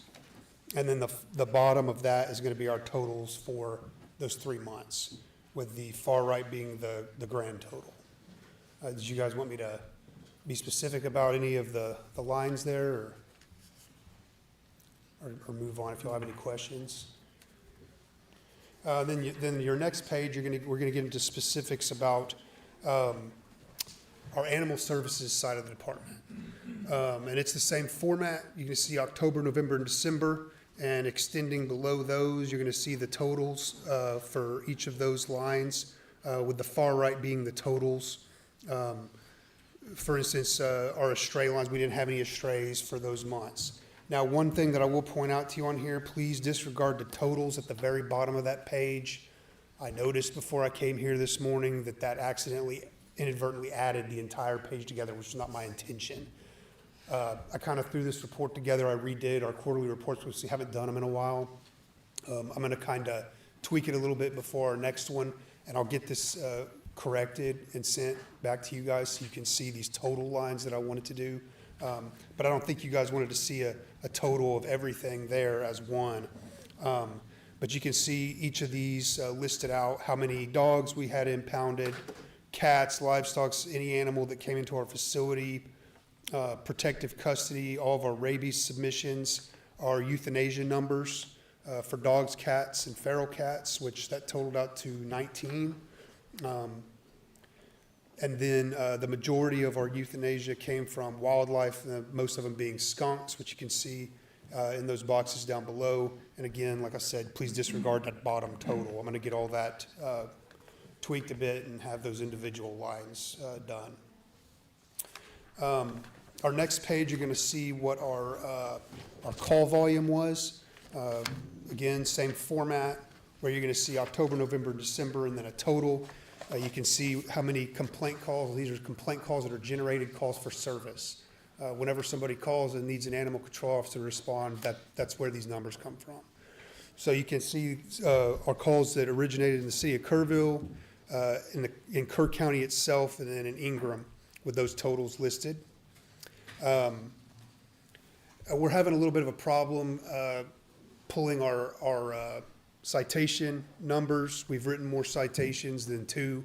but I gotta figure out how to get those from our new system that we're using so that I can actually give you an exact number on that, which we will do, in the meantime, between now and this next, quarter. We have calls per precinct listed out here for precinct 1, 2, 3, and 4, and then impounds per area for Kerrville, Kerr County, Ingram, and then we do end up with some out-of-county animals. We do our best to prevent that from happening, but sometimes people are not completely honest with us, and then we end up finding out later. So we do end up with a few out-of-county animals, which was 4, but we try our best to keep that from being an issue. Moving on, you get to your, it should be your last page. This is gonna be our environmental solid waste side of the department. You're gonna see the first bunch there's the solid waste. These are solid waste specific. So these deputies are working on new cases. You got your follow-ups listed and how many were closed cases and your totals. And then you got citation numbers, various assists. Another thing that I'm trying to track better now is like when these guys and myself do civil process to assist either our constable or any of the others, along with anytime court is covered. But that's something that's we're just kind of starting. We've been doing that for a long time, but it wasn't actually listed on our monthly reports, and it needs to be so that I can include it in here. So you'll see those numbers again next time. Where you see the animal services line, these are actually not the animal control officers themselves, but the deputies and what they are doing in the animal services department as well. You'll see new cases, follow-ups, and assists there. Basically just to show you that the environmental, the solid waste stuff is not necessarily all they're doing each day. They get pulled into animal situations and assisting with those calls as well. And then you'll have totals for precincts on those.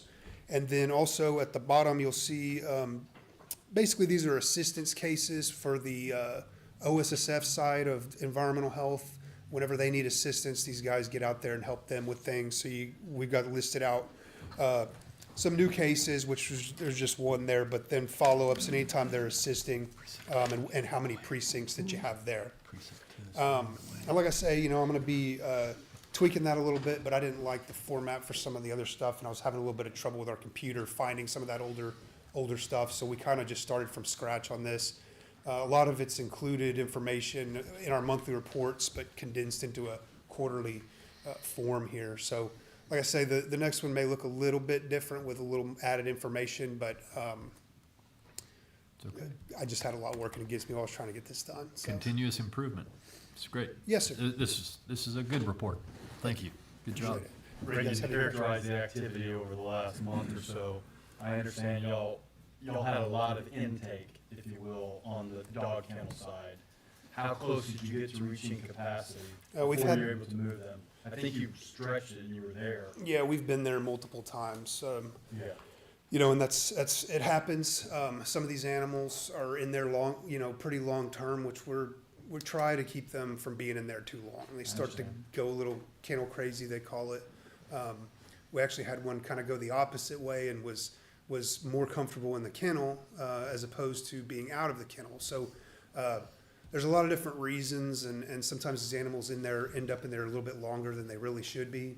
And we've had to come up with a list of animals that, realistically, we try to give the rescues and stuff a few more days after we issue that list. But, there's a list.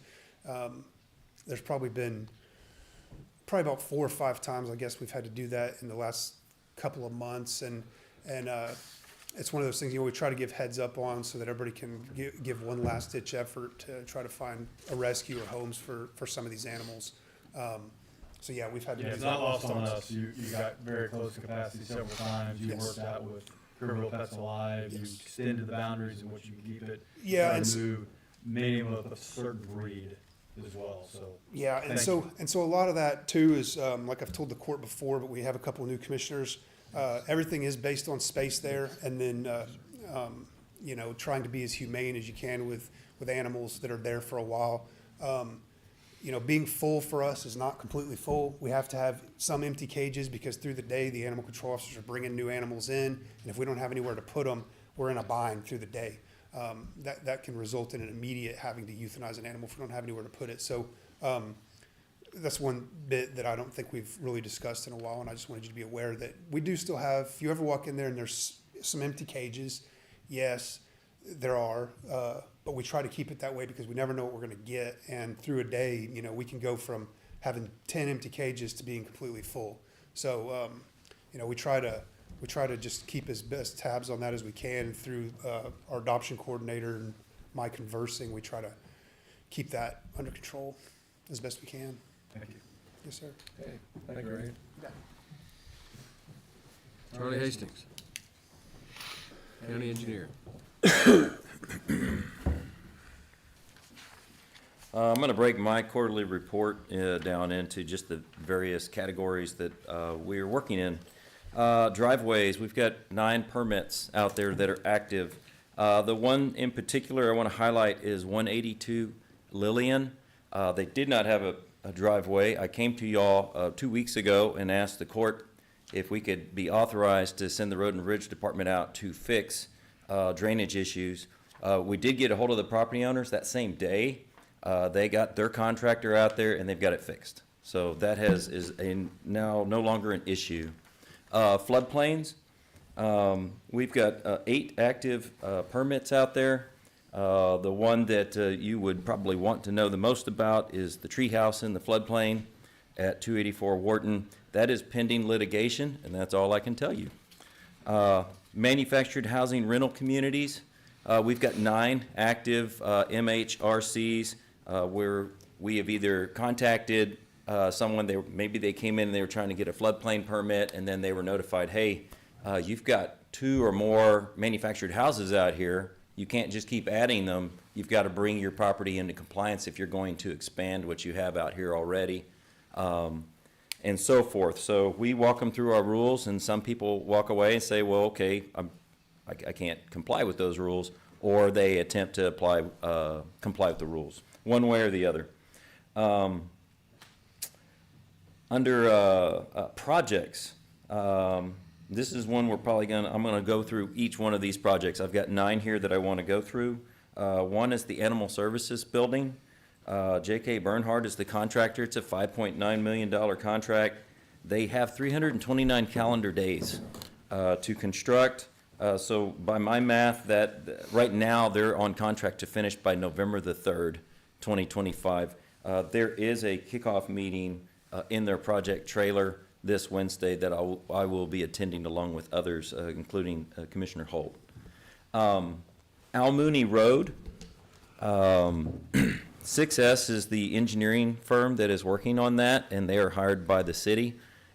We are pitching in on that. November the 20th, 24, they completed their 30% construction plans, and at that time they gave me a schedule.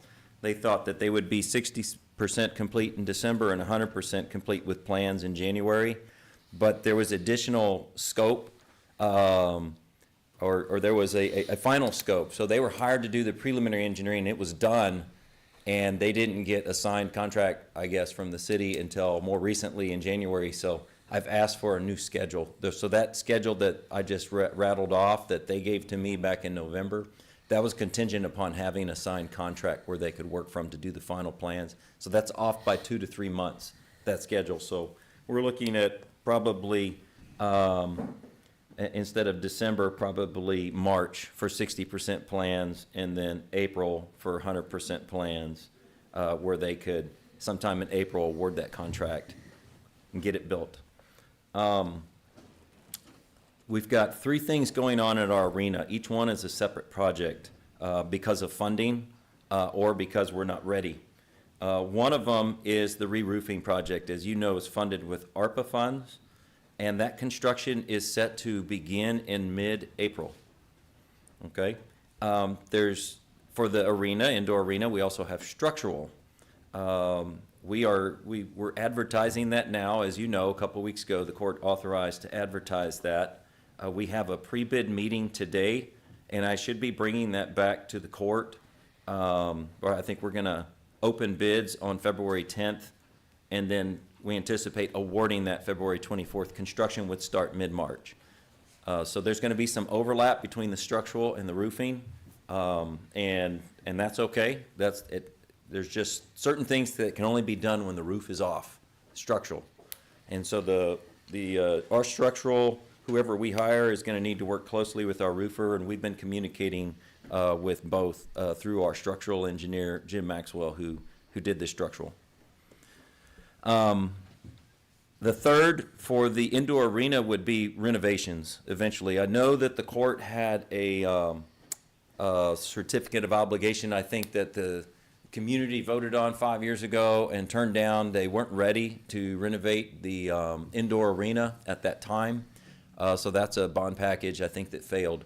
And as such, the court a few months ago authorized hiring an architect to put together some plans for what would the renovations look like. And they've been going off the kind of the same marching regulations that y'all had before in that bond package that failed. So a lot of the same things, like putting in a concrete floor, putting in some office, or not office space, but classroom space for the 4-H projects that happen in there, and so forth. I think some bathrooms, large fans, lighting, and so forth.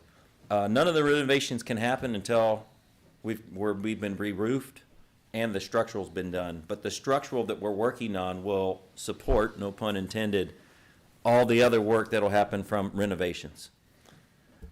Bear Creek Road, we asked you today to authorize advertising. That's a project number 6.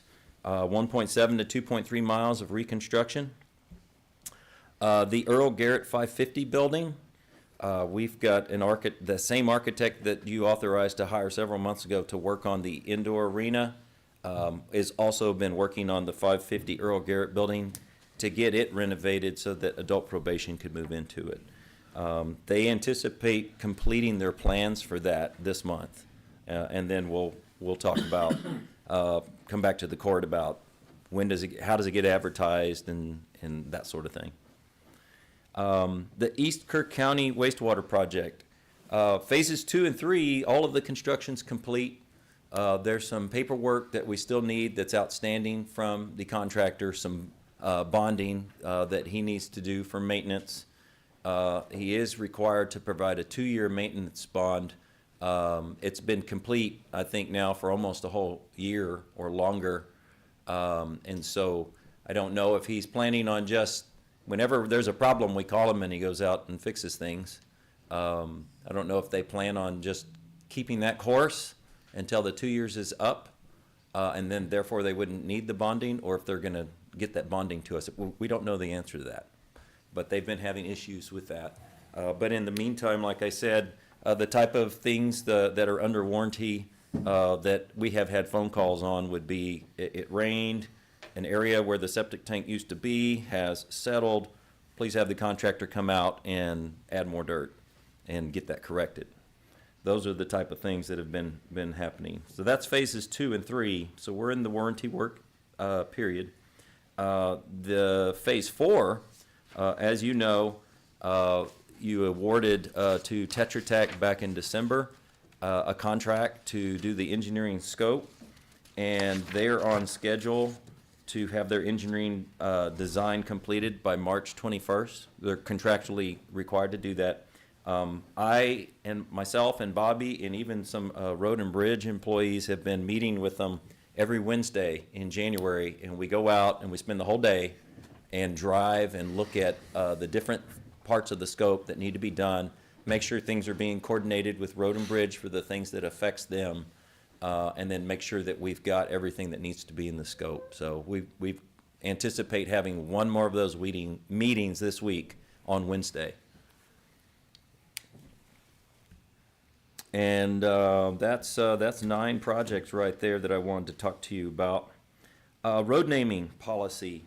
Court asked that we come up with a road naming policy to solve the issues we're having with subdivisions going on without platting. As we all know, the law changed a little over a year ago, and it allows for developers to subdivide without going through the platting process, subject to several things, and one of them is private roads. So I did put a policy together. I've been working with that, with Kerr 911 on that and with Road and Bridge. I submitted that to the county attorney's office, and they did some research and came back and said that the county does not have the authority to have a process for private roads to be named. We just don't have that authority. We have the authority to name public roads, but not private roads. So we're going to have to fall back on, but Kerr 911 has the authority to have their process. So the elements that I was asking for in a policy, I'm now asking Kerr 911 to adopt those into their regulations. And if they do that, we should be covered.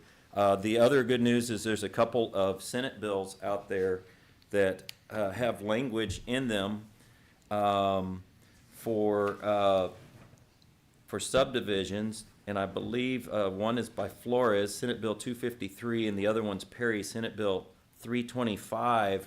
They both have language that would be added back into the state laws concerning platting that would rectify that whole issue of private roads not having to go through the platting process. So we'll keep our finger on the pulse of that. There's several, we've got 3 things that are in our hopper right now for roads. Not even going to go into them. I just want you to know that we work with Road and Bridge, and when an issue comes up with a road, we usually get with the commissioner, whoever's precinct that is, and let them know what's going on, unless it's just a minor thing that we just don't want to even bother anyone with. But we work it out, and engineering gets involved, and we work with Road and Bridge on those things. Right-of-way. We have 4 right now active permits with different utilities like Hill Country Telephone Co-op. When they want to bring in fiber optic and it's in our right-of-way, whether it's aerial, up in the air, or they're burying it within the right-of-way, they need a permit from us. And so we work with them and make sure that they're following our regulations. We've got 4 of those right now throughout the county.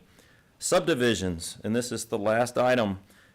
We've got 9 subdivisions that are all in different phases. One of them we get to check off the list, so now we have 8 because today you all approved the final acceptance of Apache Trace, so that comes off the list today. Now we're down to 8. But the other ones I just want to highlight real quick for you. You'll recall in the fall we came to you for Creekside at Camp Verde, phases 1 and 2. Y'all did a final acceptance of phase 2. Phase 1 still had some erosion control that needed to be resolved. They put up a maintenance bond for that. This is a private subdivision, but they still have to get the erosion control completed before the court can release their maintenance bond. And that's the only thing left for Camp Verde phase 1. I suspect and anticipate that here in early spring, with some of the rain we're getting now, and hopefully we'll continue to get rain, that will help with that, and sometime in the spring we ought to be able to release them. And then, of course, I already talked to you about the subdivision regulations. That was the only other thing I wanted to highlight, and I've already talked about Senate Bill 253 and Senate Bill 325. We'll keep our finger on the pulse of those. Do y'all have any questions? Excellent report. Very thorough, Okay, thank you. as I expected you to be. Any other department heads? We'll move on to elected officials. Still got a couple in the room. No? Okay. Liaison commissioners. You want me to go first? Yeah. All right. Well, I mean, I attended the bail bonds meeting, board meeting. One of the briefest meetings I've ever been to in my life. I loved it. Thank you very much. I'm looking at her out there. I know, right? But that was excellent. Headwaters went to their monthly meeting. They had election of officers and stuff. UGRA had a very interesting, long, lengthy meeting, but very thorough meeting, and I enjoyed my time spent with there. I think that's going to be a great relationship with all the folks over there. And then I've had a brief meeting with Charlie already on engineering. So I've got a couple of liaison places I still need to visit with Pam and Lisa, and that's about it. Good. Yeah, just kind of really for the public and anybody else interested. Tomorrow night, we have an aggregate production operators advisory council meeting, 6 p.m. at the Youth Event Center. And we're gonna have Ingram Ready Mix give us an update on their progress towards the voluntary best management practices. And then we're gonna talk about TCEQ's proposed best management practices for the APO industry. They requested input from the public, and we were gonna discuss it in the APO meeting that was scheduled for last week that was canceled due to the severe weather. But anyway, I sent in comments that basically said, okay, we aren't real thrilled with what you're proposing. Why don't you just adopt what Kerr County put together, because it's far more comprehensive in terms of our best management practices. So that went out last week. We're gonna discuss that as well tomorrow night. And that's really it. As mentioned previously, good meeting at the airport with our new airport manager, Mr. Munoz. I will have a battle rhythm with him, meaning meeting rhythm, every 2 weeks. And then I owe some more time with HR and then in-person meetings with veteran services as well. Thank you. Nothing from me. The only thing that I would add, and this is the, on Friday morning, beginning at 8 o'clock till 4 o'clock in the afternoon, is the annual strategic plan development of the airport board. And they expect probably to have a quorum there, but there's no action to be taken. And this is where they can go through and do all of their long-term planning. So anybody interested in that, it's available. Is there anything else for the court? Then, there not being any, we are adjourned.